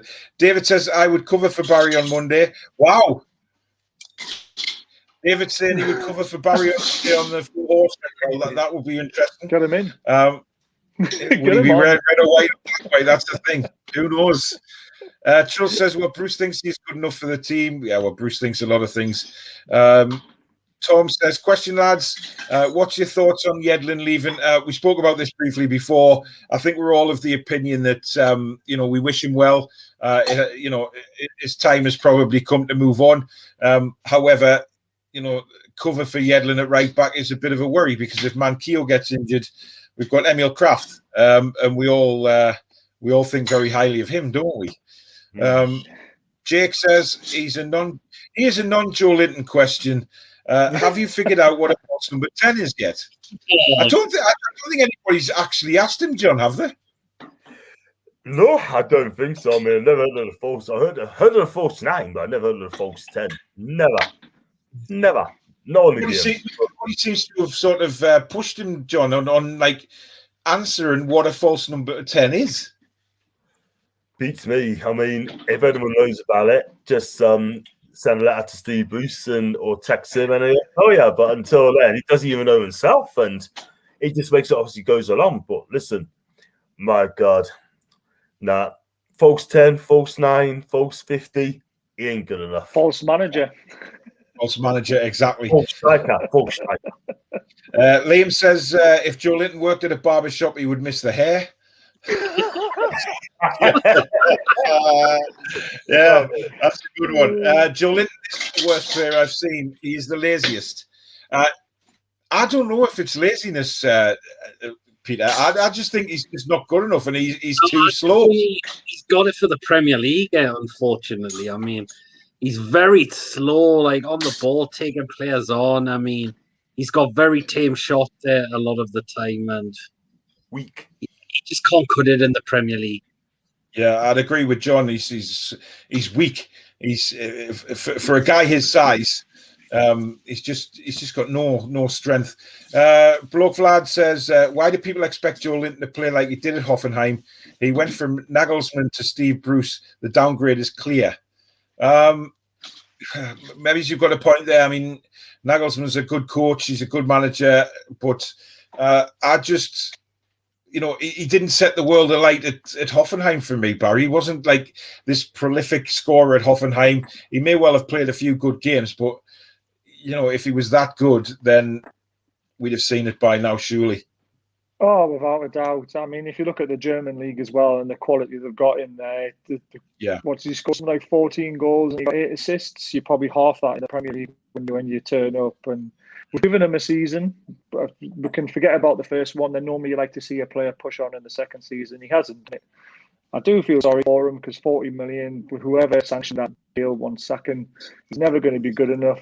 Every time he plays on the pitch, it looks like he's on a Brazilian beach instead rather than on a football pitch. So I think it's time for him to leave if we can get rid of him. Barry, whoever sanctioned that move should be arrested for fraud, charged for fraud and fraud and deception. John, you shouldn't talk about yourself like that, mate. You'll get yourself into trouble.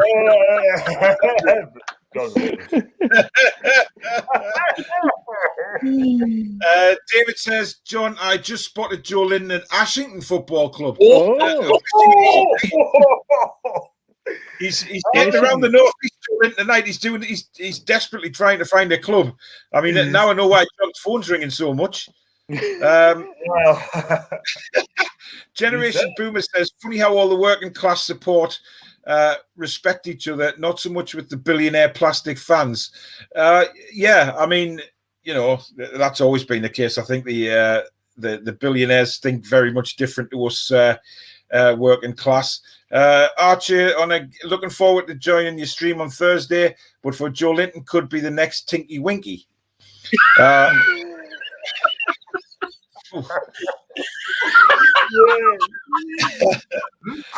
Archer, Archer's a legend for Sim. Well, he is. But, the first bit scares me as well. Looking forward to joining your stream, Archer. I'm terrified, to be quite honest with you. But I'm sure we'll have a laugh when you do come on at some point in the show. He's been on my channel plenty of times, and he's a great banter to have. Yeah, well, Peter, you'll be. I hope you'll be on the show with me on Thursday night anyway, so you can keep him calm. Tom says, at least we have Carroll still here. Do you know what I mean? Andy Carroll, he's still there in the background, Barry. But I think this will probably be his last season. Yeah, I think so. He scored 1 goal. When he comes on, I mean, he had that one great game against Arsenal, didn't he, in the FA Cup? Other than that, he's a shadow of his former self. I was very disappointed when we watched which was the Leeds game, wasn't it? That he didn't get thrown on for the last 10 minutes. At least when we had ASM coming on and balls were getting thrown into the box, I think he could have been in danger. That's pretty much what I expect from Andy Carroll going forward. 10, 15 minutes, maybe 20 at the most. I mean, I said that in my review of the game against Leeds. I found it baffling that he didn't bring Andy Carroll on for at least 10, 15 minutes at the end there. He had a substitution spare. Why not make it? Pull somebody like Hendrick off the pitch and get Carroll on. But, I guess, that's not going to happen now. But I just think sometimes that kind of managerial mistake costs you points. And I have a feeling when, if Jones was in on the touchline that game, I think we would have seen Andy Carroll come on, quite honestly. Charles says, Paul the Mole when Bruce talks his shit. Yeah. I'll tell you what did feel very, very weird for me. I don't know about you guys, but when I did my review of the Everton game, it felt strange not shouting into the camera. I was a happy sort of review of the game. I wasn't thumping the desk. I wasn't screaming at the camera. I was really buzzing after that game, Peter, and it just was very, very different doing a review of the game video with, rainbows and sunshine. Exactly. Well, same. Yeah, there was no ripping bits of paper up. Enjoying getting them 3 points after such a long time after that rotten run we have been on. Cool. Jay says there, John, nice comment for you. Why not give Joelinton a go at left back in the changing rooms? Yeah.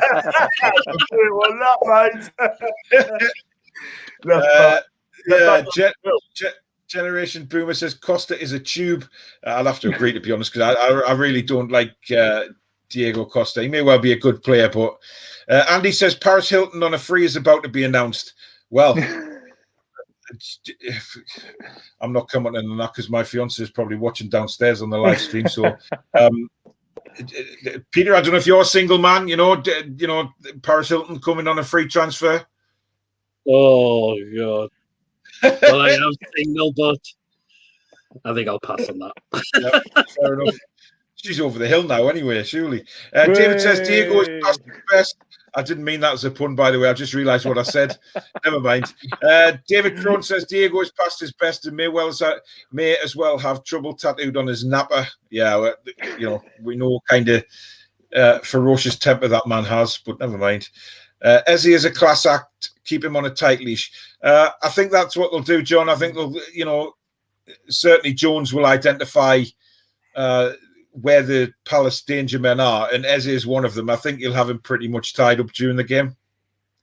I think so. I mean, we all know how good he is, and he's doing okay on the breakout season in the Premier League, without a shadow of a doubt. But I'm sure our defence, probably Fabian Schär, and I don't think the Sosa's playing tomorrow, any. He's out with a hamstring, so I think our defence will keep an eye on him anyway. So, whoever's in the back four, he'll be checked out.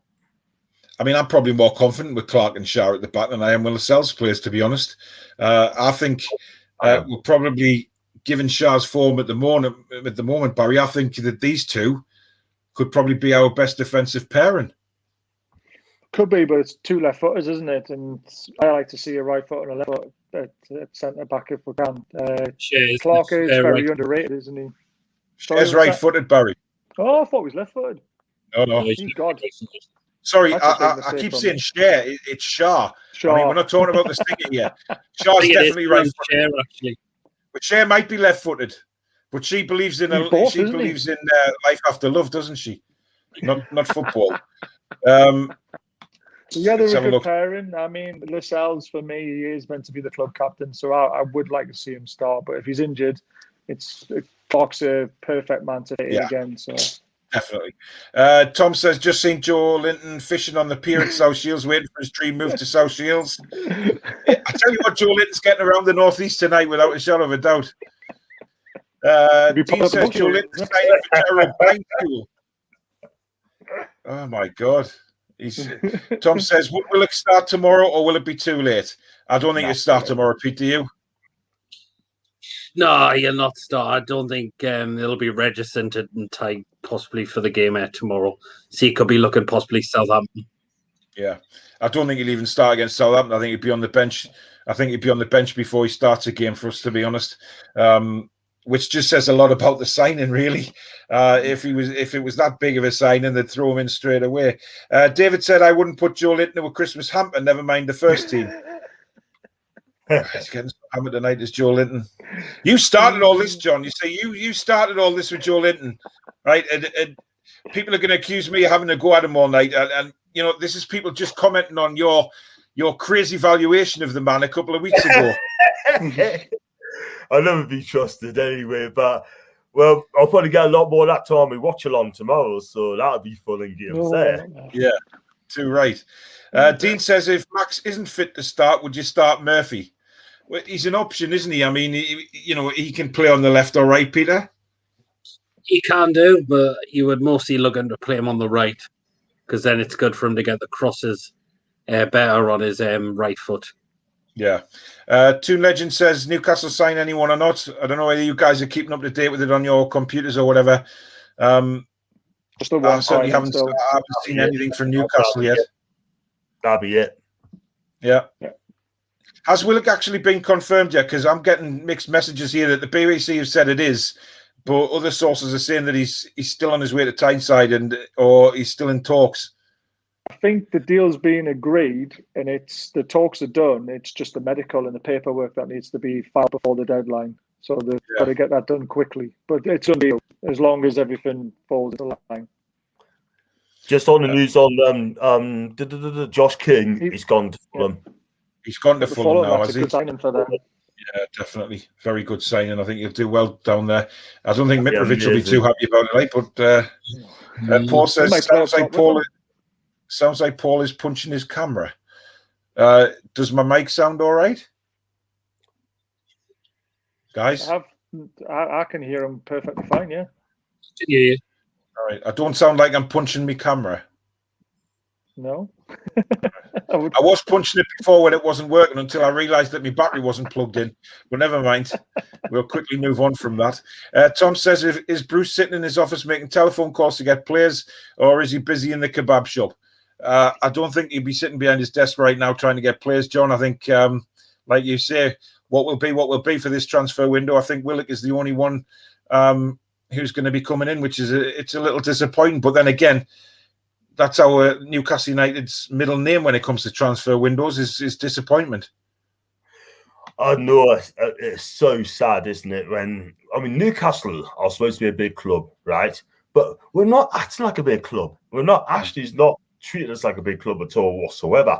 You know, Steve Bruce wanted some players, right, to come in, and he wanted to sell Richie, right? But the club said no, we can't sell Richie. You know what I mean? So that just tells you everything about Steve Bruce, that he's not a manager. Do you know what I mean? That means he's done. But listen, very disappointed. We needed a cover right back. We needed a left back. We needed another midfielder and a striker as well. But unfortunately, it just hasn't happened.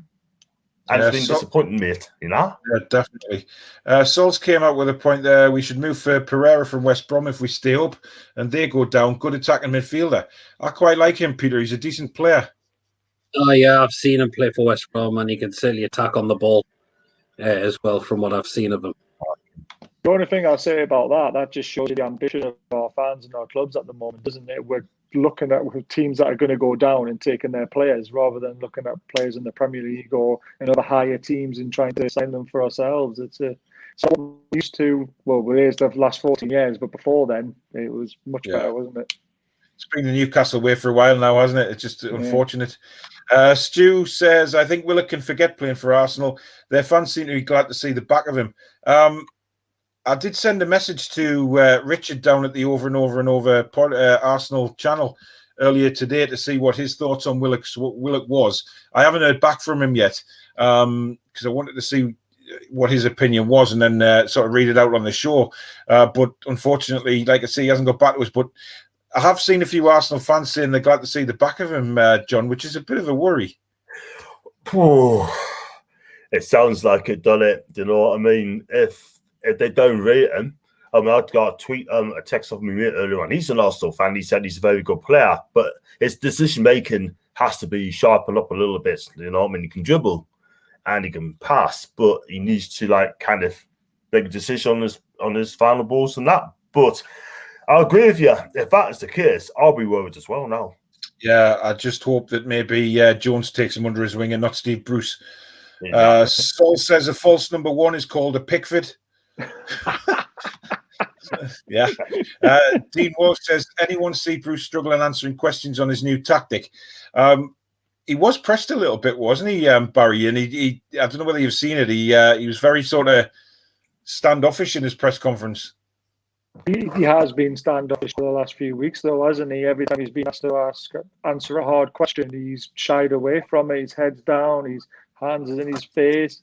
He doesn't want to comment because I don't think he knows what a tactic is, to be honest with you. So he must have been looking through his paper and probably done what Pete done and ripped them up and threw them away. He got very angry when he was asked about Graeme Jones earlier on in the press conference.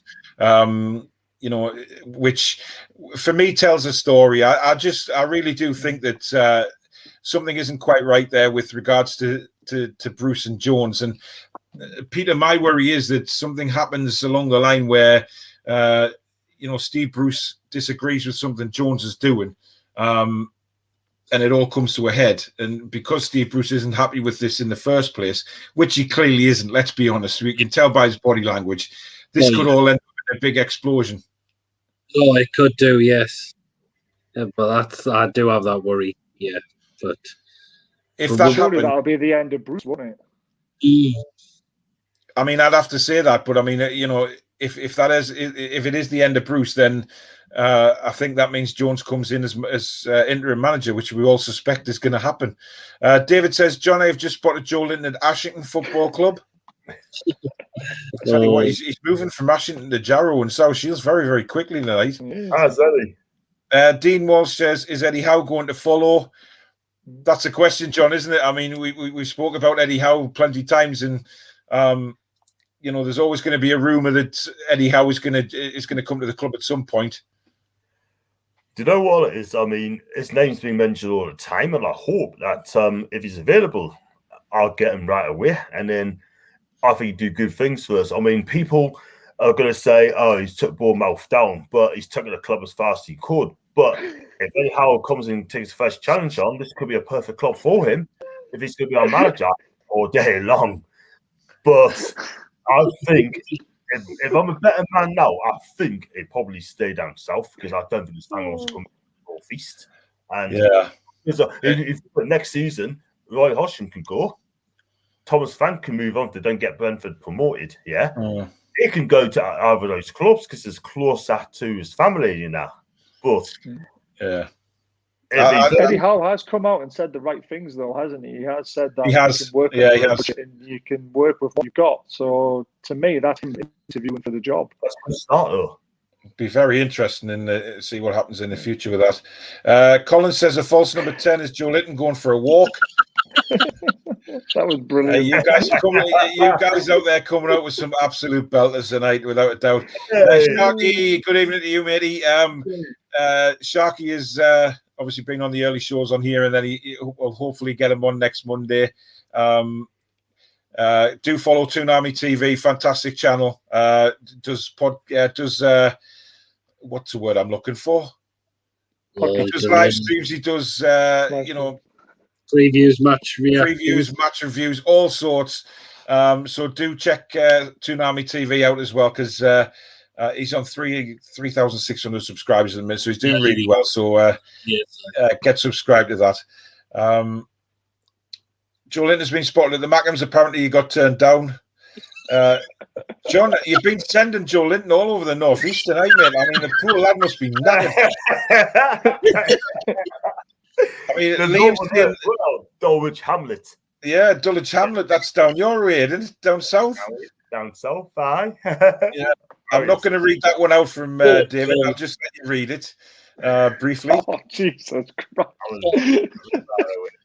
It's a bit Yeah. David says Carroll has finished as a footballer. I don't think he's finished yet. I think he's got a little bit left in him yet.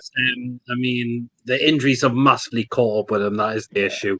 And he isn't the same player that he was all them years ago. They're bound to catch up. Injuries that he's had are bound to catch up with you. I just think he'll be disappointed, Andy Carroll, when he does retire and look back on his career and think it could have been so much different. It could have been so much different for him.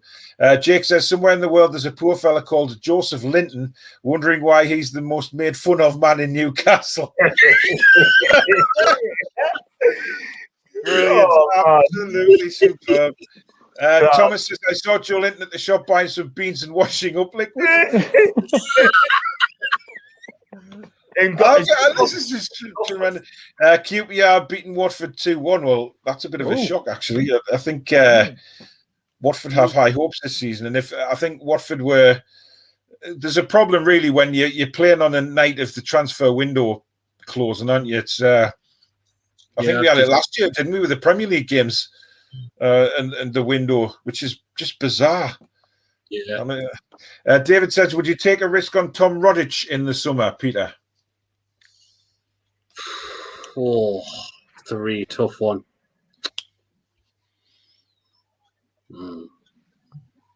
I need to know more about them. I mean, Roddick he's a decent player, John. He's decent. He's got a lovely left foot on him, but his injuries again catches him up again. It's a shame because he's a talented lad and he scores in the big games in SPL. But for me, personally, it's injuries again. Yeah, you're from the Scottish. I've just looked from Celtic. I mean, he scores, and it's a shame because he's a big lad as well. And he's got he plays as a number 10. He plays as a 10, and he's got a driving force in the midfield as well. And he scores some cracking goals as well, not just short distance, long distance as well. So, will I take him now? Probably not. But it's the injuries and that. It's the same with Nicham. I wouldn't take him to Newcastle because I think he's on his way to France, mate. To be honest, I think he's signing for Marseille. I think he's better fans then. Yeah, Carl says there, Willock is a good signing from Newcastle from a Toon fan. Time will tell, my man. Time will tell. Hopefully, he will be. Sean says, great show, lads. Thank you very much. Means a lot to get comments like that and make sure we are making people laugh and doing the right thing. And whenever John Sinclair's involved with Joelinton, I'm sure we will. And Peter with his ripping up of his tactics. Paul says, no, it's pronounced share. The umlaut is essentially AE, so it's share. Well, thank you very much for that, Paul. I will sleep so much better tonight knowing that. It's either share or share, whichever you want to do. But Paul, I believe you, so we'll go with share from now on. Arun says, opinions on Joe Willock. We've mentioned this a few times already tonight about Joe Willock. We're not sure yet. If we're both brutally honest, we think there is a good young player in there, but whether he's the type of player that's going to shine for us, Barry, who knows? Yeah, like you said, only time will tell. We needed bodies through the door, so like I say, I haven't seen much of them, so I don't really want to put them down straight away. But get them in the squad, get them on the training group. Like I said, I wouldn't start him on Tuesday. He wouldn't be right for that. Saturday again, probably the bench. Give the lad a few weeks to get up to speed with what the ideas of our team is, because he'll be used to a ticky-tacky football at Arsenal, and you won't see that at Newcastle as much. But yeah, let's give him a chance and see what he's about. I'm just disappointed, Peter, that he hasn't got anybody through the door defensive-wise, like a right back or left back, because that's where he should have. For me, we haven't got cover now, because Kraft is not cover for Manquillo. I don't care what anybody says. Dummett doesn't like he's going to be fit for another 10 years, which leaves us with Lewis at left back. And, surely we should have gone for cover in those positions. Well, yeah, you've got to be looking at their positions, because all it could take is for an injury to happen, and we're absolutely knackered. And we haven't got an out-and-out fit player who can cover, who can play in their positions. That is fit. Bit of a worry. John, there's one there from Jake. Serious one. Looking past Palace, assuming the new form continues, do you feel better about playing the likes of Southampton and Arsenal? Southampton would be tricky because they had a good start, but they lost their way a little bit. But Arsenal's turning their season around at this moment in time. If we played Arsenal now, we'll not beat Arsenal because we know what they can do to us. You know what I mean? It's Chelsea and Man United, isn't it? After Southampton. Yeah. We'll not beat Chelsea nor United. But we have to win Palace and Southampton, though. We need to win those 2 games. And then, after that, see if we can get off Chelsea and Man U. I doubt you get anything from them. But what we got to do is take it one game at a time. And let's just see how it goes. Yeah. I mean, many people would argue with you, John, saying, well, Sheffield United can beat Man United. Why can Newcastle, with a better team, technically? I agree. It's just all about believing on the day. And when we played Sheffield United, I thought we were absolutely poor. We were absolutely shocking. That's why we didn't deserve to win the game. They deserve to beat us. But I still think Sheffield United will go down this season, definitely. But they're gonna fight for it. They're gonna keep fighting until it's impossible to stay up. Yeah. Toon TV says, is Jetro coming? Quick answer to that is no. Hopefully in the summer. But we never know, do we? David says, Paul, do you want me covered for Barry on Monday? David's very, very desperate to get on this show to prove he's a Newcastle fan.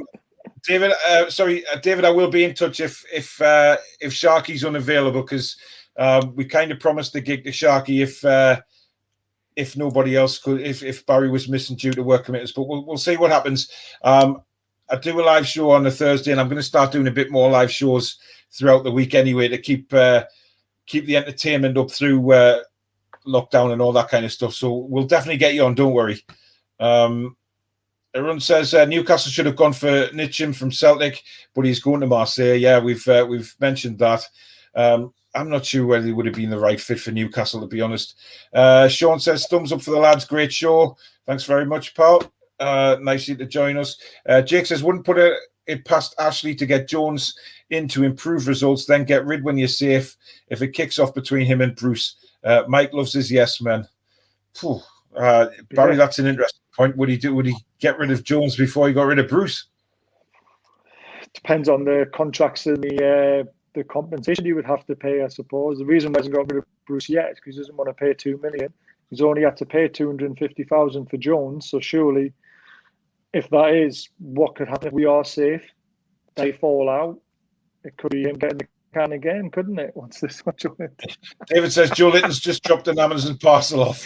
What's in that parcel? John, do you have any idea? Get that parcel away. Toon TV says Joelinton's just dropped off my Tesco food shopping. He's getting them extra wages in, John. You're pimping them out everywhere, mate. Tom says, question, can't believe Newcastle haven't got any money to spend in this window. Think we aren't signing anyone with cash because Ashley wants to get out of Newcastle to invest in the high street. I can't disagree with that, Tom. I think he's desperate for a takeover. He's desperate to get out of Newcastle United, Peter. Yeah, it definitely is by the sound of it now. If he's still trying to challenge the Premier League about why the takeover didn't go through last summer. So I feel like there's something still going on there. He's definitely got more interest now in buying shops on the high street, hasn't he? That's what his business is. It's not in football. It is in retail. Definitely. Nutty says, sorry, I've just joined. Have you discussed Willems? Do we know why he hasn't come back? Yes, because Newcastle, apparently the mastermind that is Steve Bruce, says that because he hasn't played this season, he's not match fit. Therefore, they're not going to bring him in. Yeah, we're now bringing in a guy who called him out on this. That's what gets me. But Barry, you could say that about quite a lot of the stuff that goes on in Newcastle United. Nobody seems to call Steve Bruce out on some of the quotes that he comes out with. You know, some of the facts that he seems to know about Newcastle United when he's wrong, they never call him out on it. It's bizarre. All we can hope for, Nutty, is that Willem signs in the summer, which we're all pretty sure he will. depending on if he's still on the radar, obviously. David Crone says, lads, honestly, great crack, man. Great show. Thank you very much, David. Please do subscribe to the channel if you haven't already done so. And down below in the comments after the show, I'll put all the other channel links to the guys' own personal channels. Please do go and subscribe to all the lads. We all help each other on here. We all go on each other's shows. It's great banter. So please do go and subscribe to all the other guys as well. Jay says Joelinton has arrived at Blythe Butchers, but the shop closed at 5. Oh God! Brilliant. Absolutely. What's on the tweet? Hey, you know what? That's something Joelinton would do. You know, I mean, you know, if he's daft enough to put a haircut on Instagram, you know what? He's daft enough to turn up at the butchers at 10 o'clock at night and think, you know, I'll still get me meat tonight. Thomas says, I don't know why, but my hometown club will be signing Joelinton on a free, and his wages are 2 burgers, 500 tins of beans, and a bottle of Coke. That's you out of pocket, John. Damn right it is. Tom says, lads, what's your predictions for tomorrow night? Barry, I'll start with you, mate. I mean, I've mentioned my prediction before, but I'll say it again. But Barry, you go first, buddy. Yeah, after that great performance against Everton, and like we've all mentioned, I don't think Palace have got too much after. They've never had a good result at St James's Park in a long time, as far as I can go back and remember. I think it could be another 2-0 win. Yeah. Which is the first time we've ever been so confident about saying something. Exactly, and that's what I said on my preview show. It's amazing to sit in front of a camera, and I've forgotten what it feels like to actually predict a Newcastle win, and so convincingly as well, and be so upbeat about it. John, your thoughts on tomorrow night prediction? I think I'll be a bit patient tomorrow night, so hopefully it's going to be 1-0. 1-0 to us. You boring fart. John, how are you, mate? I thought you'd be more optimistic than that. Hey, I did the watch along with you on Saturday, man, and you were bouncing after that game. And you come on here now on a Monday night and say, it's going to be 1-0. No, come on. It's not going to be many goals in this game, but I hope I'm wrong. I hope we win 2-3-0, but at the end of the day, it's not going to be many goals in this game. I can just see it. It's going to be tight, very tight, but I think we see the day. Sounds like his Arsenal mates have been rubbing off on him too much there. I know. 1-0 the Arsenal, right? Exactly. Yeah. John, you could be right, mate, because, you know what it's like. You know, we expect to go out against Crystal Palace and play the exact same way we did against Everton and score a few goals. It's not always like that sometimes, but the last few games against Palace, they've only been by a goal to nil. Last season, 1-1-0. Season before that, we lost 1-0, and season we got promoted, that was a 1-0. Yeah, it was. Yeah, Townsend's free kick, wasn't it? No, was it? Mourinho scored with a header. It was Mourinho's header, yeah. Yeah, because we seem to only get one against them, don't we? Because there was the Townsend free kick as well, wasn't there, before he jumped ship and left us for bloody Palace, but never mind. John, it's 3 points anyway, I suppose, your prediction, and that's all that counts. Pete, what are you going for, bud? I've said in my preview, I've gone for another 2-0 win. It is a massive opportunity to get another win. If we turn up with the correct attitude, tack, go for it, take our chances, there's another opportunity of another win. Definitely. I'm sticking my head on the line here, and I'm going 3-0 to Toon. Don't shout at me for that. I'm going 3-0 simply because I've forgotten what it feels like to predict a win. You know, and when we played that well against Everton, I'm still buzzing from it. And good to see you being optimistic, Paul. Good to see you being optimistic. That's what we're like. You know, a lot of people send me messages saying, "Oh, you're so bloody grumpy and negative half the time on your videos." I'm very sorry about that, but you know, we haven't exactly had a lot to smile about lately. But this time, I have, and I'm going 3-0. End of. So stick that in your pipe and smoke it. Yeah, commitment. Exactly. Paul says, Paul, glad to see you do YouTube again. This has to be one of the best NUFC channels out there. It's a good laugh watching. Thank you very much, Paul. But please do subscribe to the other guys as well, because you'll find just as good entertainment on them channels as well. But thank you very much for that comment. It means I really do appreciate it. Tom says, I'm surprised that Manchester City have been very quiet during this transfer window. They're usually out there buying big players. I think COVID's got a lot to do with it, to be honest, this transfer window. I think getting a lot of players in, Peter, from overseas is very difficult. Yeah. Oh, well, it will be, and you're going to have to ask, possibly self-isolate as soon as you come into the country. So, yeah, that is the thing. It has played a massive effect a lot of the time. Yeah. I'm a big David, Man City fan at work, and yeah, I talk to him quite a lot about their attacking, the lack of attacking ability as a striker, because they've obviously got Jesus and they've got Aguero, but Aguero's always injured. I've said to him, I'm shocked they haven't looked at someone like Danny Ings or Antonio from West Ham as a short-term replacement or cover, because they do need someone who can score goals. So, yeah, I'm a bit surprised at that. Yeah, they're playing well though, aren't they? They seem to get into a rhythm, Man City, and they've just completely changed tactic this season, and they've just gone for it now. Sharky says, Paul and lads, it's been an awful transfer window. If fans are getting excited over the signing of Joe Willock on loan, then the expectations for a so-called big club have been lowered. It's not good. Yeah, I agree. We should be aiming a lot higher, and I think, Barry, you said this earlier in the show. That it's disappointing that we have to be looking at players that hardly get a game for any clubs now, instead of the big guns in Europe or the Premier League, John. It's just so disappointing, really. Well, I agree with Paul, man, what he said about that sort of thing. And we as a club, we deserve better than this. I said earlier on, we deserve better. We do. Yeah. And it's a lack of covering as well, players as well, positions as well. And it looks unbalanced, doesn't it? Do you know what I mean? You need to have two players on each positions, right? And again, Steve Bruce is not challenging Ash and saying, look, I want this player, I want that player. Can you go and get it first? Do you know what I mean? Because we are short, especially in midfield. We're short on left back. We're short on right back. It's crazy, man. I mean, I just don't get it, man. I just don't get it. But I've been saying that every season now, do you know what I mean? I'm just kind of sick of saying the same thing over and over and over again, And we're doing this takeover, the Bella. Take on the road. Yeah, totally agree. Arunda's come up with a good one there. Spotted knocking on my neighbour's door with a red bag with something said, need a new job. That's brilliant. That's absolutely brilliant. It was. Robert says, hope Ashley will go, don't we all? David says, do you lads think Jones will get rid of his number 2? If so, where will Bruce go? Yeah, that's an interesting one. I think I genuinely believe that something's not right there, that Jones is kind of the number 1. I guess only time will tell on this. And if there's any sort of fallouts. Robert says 3-0 to us. Good lad. That's what I want to see. A bit of positivity for the scoreline tomorrow. Not John's boring 1-0 to the Arsenal kind of crap.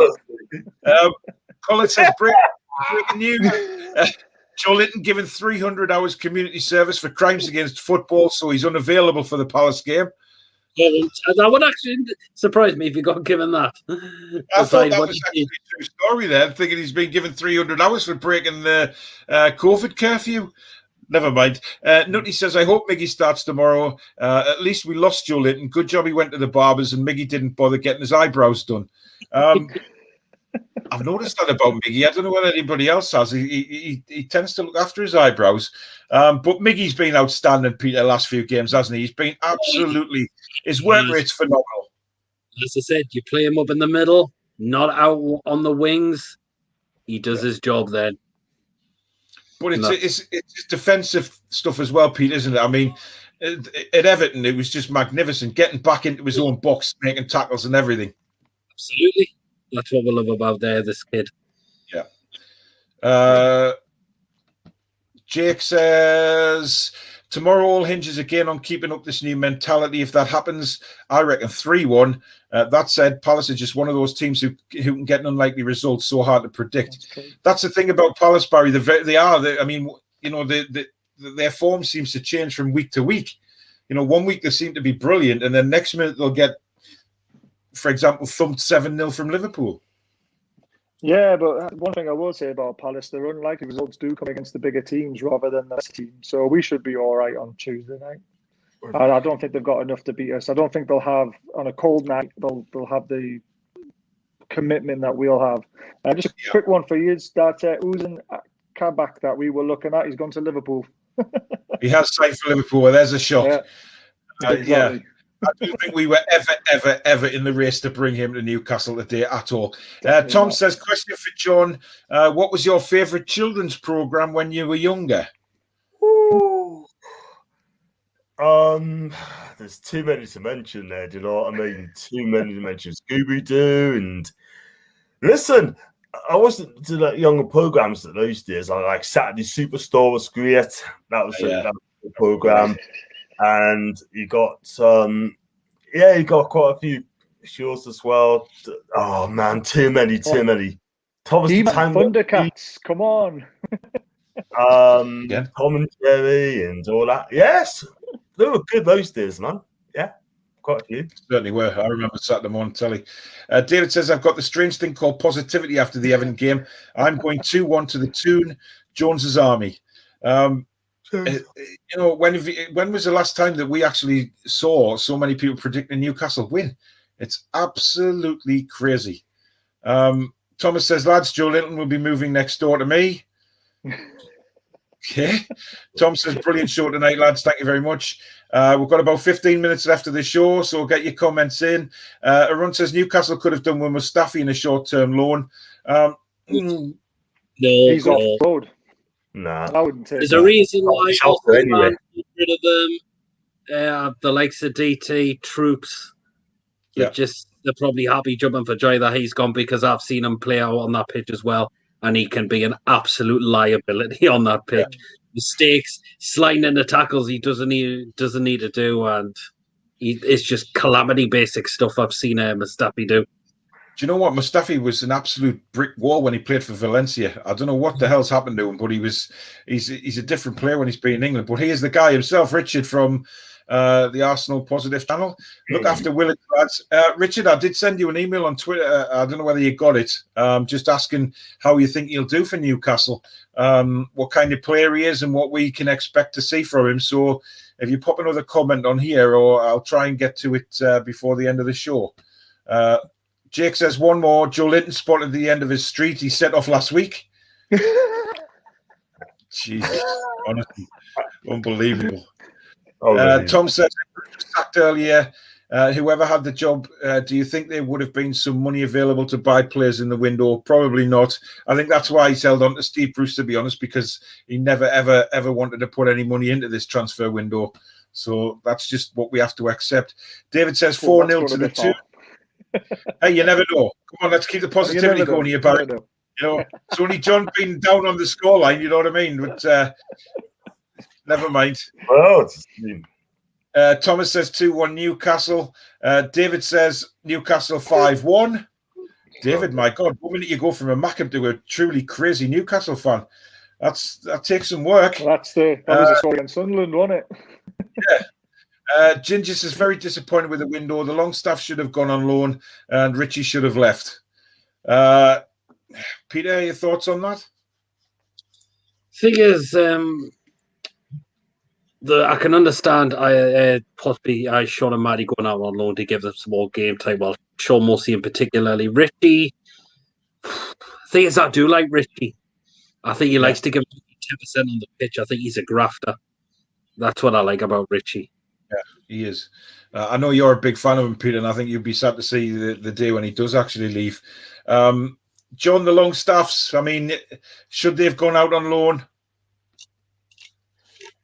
Definitely, to be quite honest with you, and just get some game time at this moment in time, because they're not going to get much. I'm going to be honest, they're not going to get much of a chance now at Newcastle. Do you know what I mean? Just they're going to be like bit part players.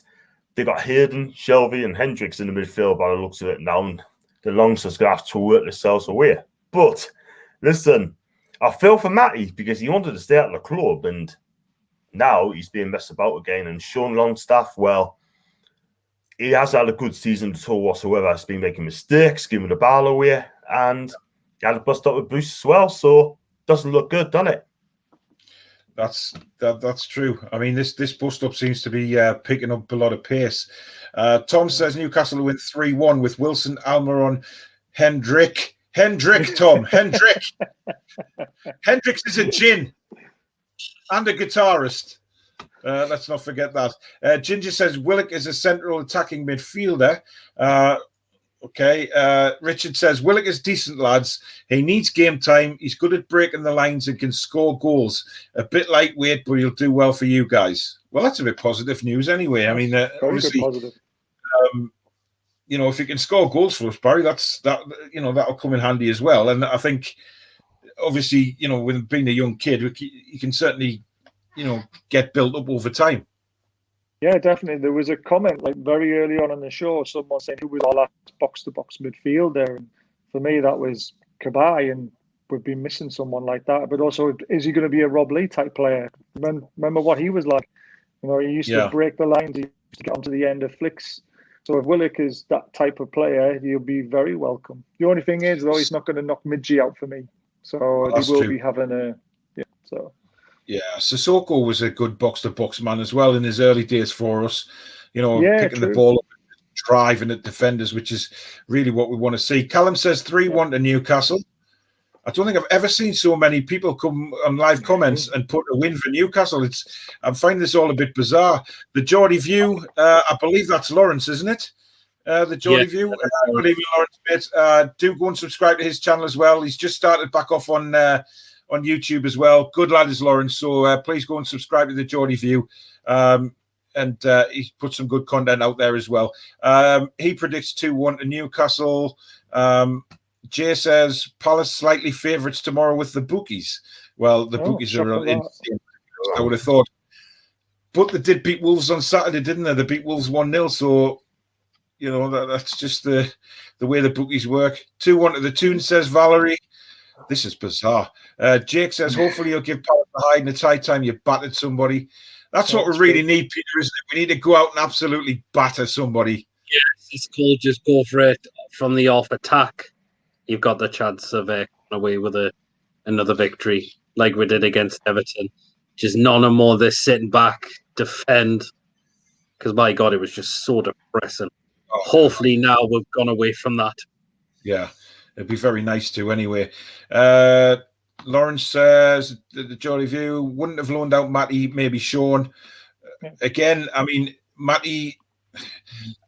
The thing that frustrates me, John, is that Matty, all this rigmarole in the summer about him signing a new contract, and then for him only to play a couple of games already this season, I think he's been dealt a nasty blow by Steve Bruce, to be honest, and maybe should have gone out on, either should have left the club or definitely gone out on loan.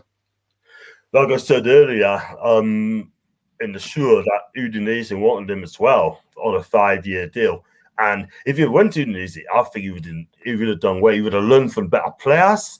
He would have the best development as well. He would have been playing alongside Rodrigo De Paul as well, because he's a decent player and he's a leader at Udinese, a cracking player. Would have learned from him. And I think he would have done okay. If you're doing different for him, you have to learn the language. I think he would have been brilliant for Udinese. But unfortunately, now he's signed a 2-year deal. And he decides he's going to stay. It's sad because he needs games. The lad needs games, and that's just I just feel sorry for him, man. I do feel sorry for him, but I hope he gets some games soon. But if I just hope he gets another 10 more games, I hope at least. Maybe he'll get that. I don't know, but someone ain't right there, and I think 10 games would be a push, to be honest. I can't. Now that we brought Willock in, I think seeing Matty again, certainly from the start, is going to be very, very sparse, to be honest.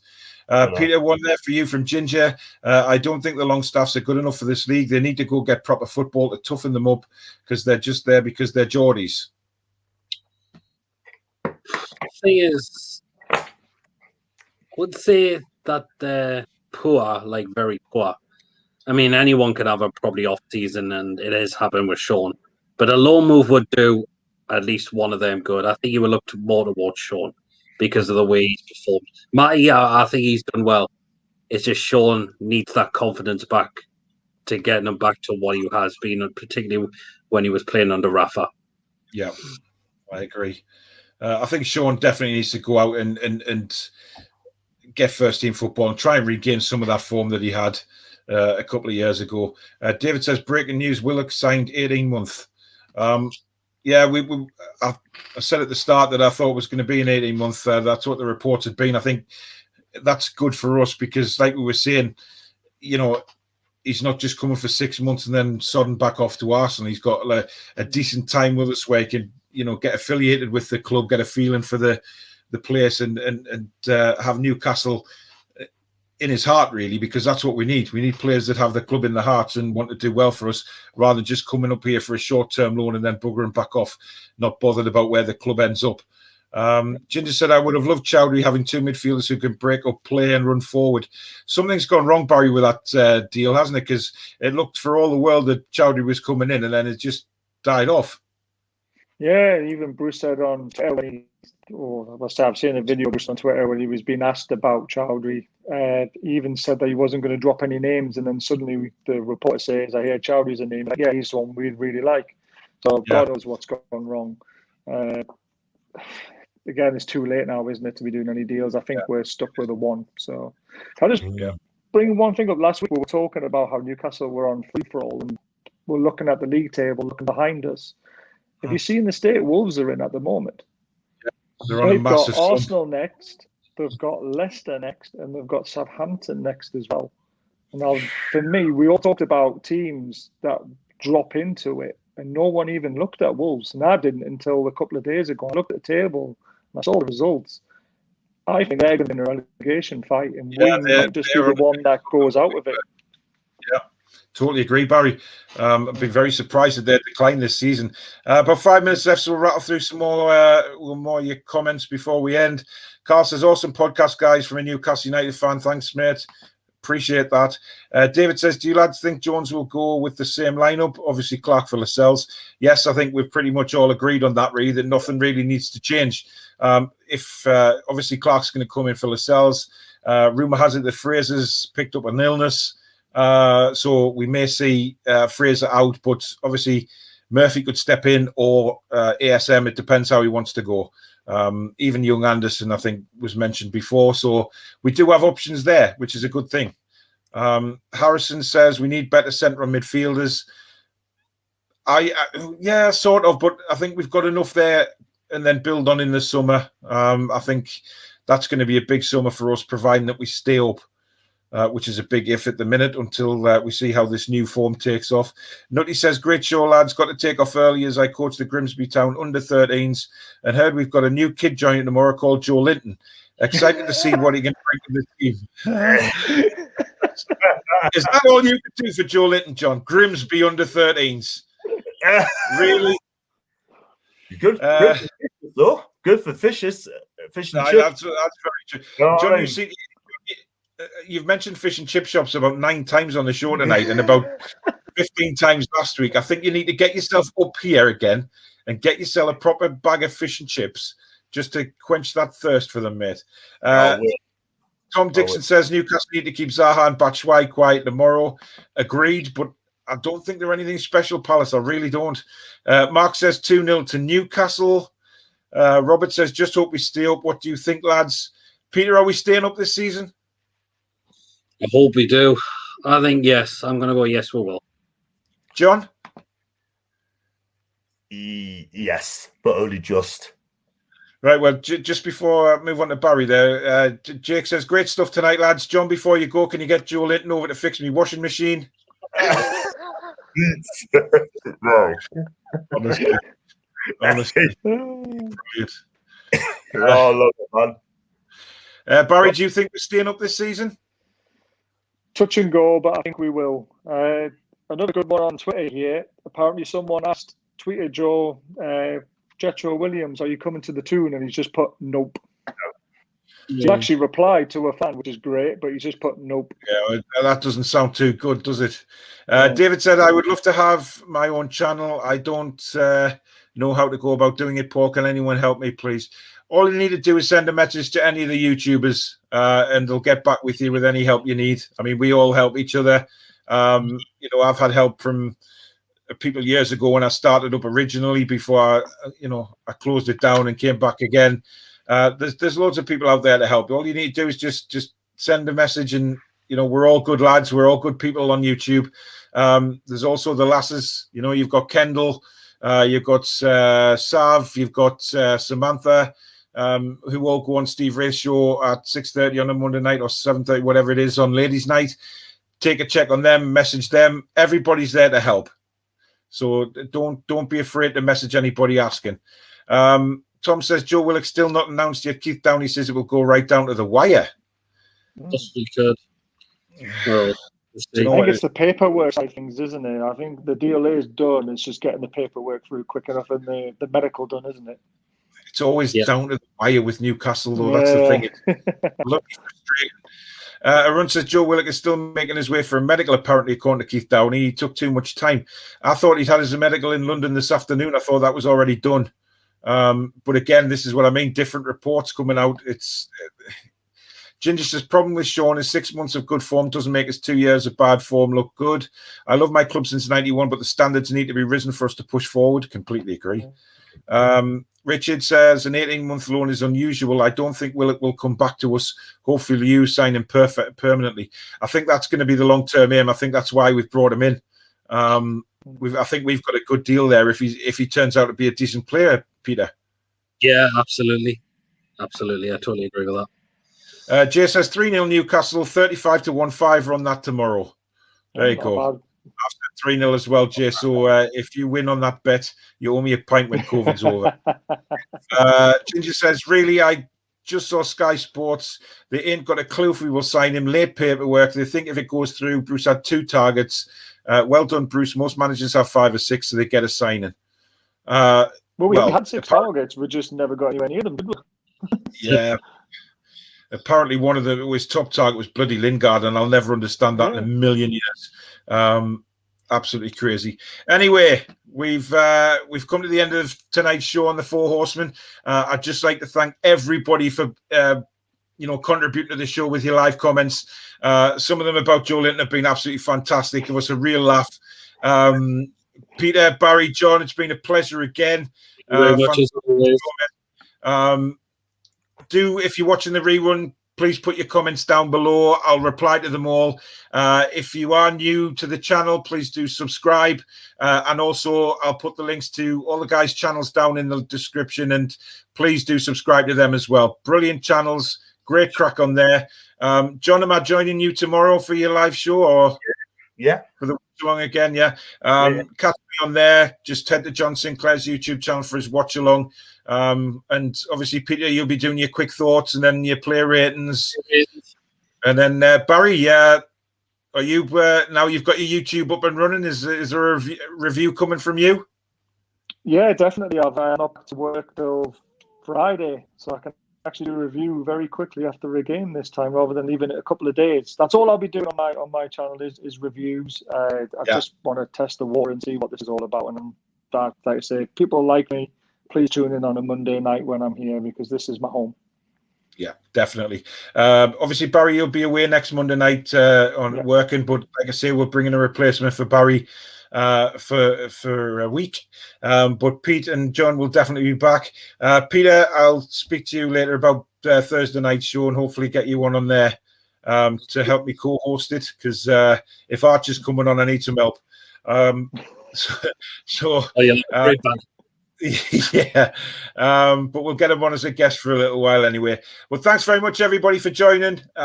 Do enjoy your week, and hopefully tomorrow we get 3 more points for Newcastle United and help us move up the table away from that horrible relegation zone and keep the good feeling going around the Newcastle fan base at the minute. But in the meantime, guys, take care and good night. Good night.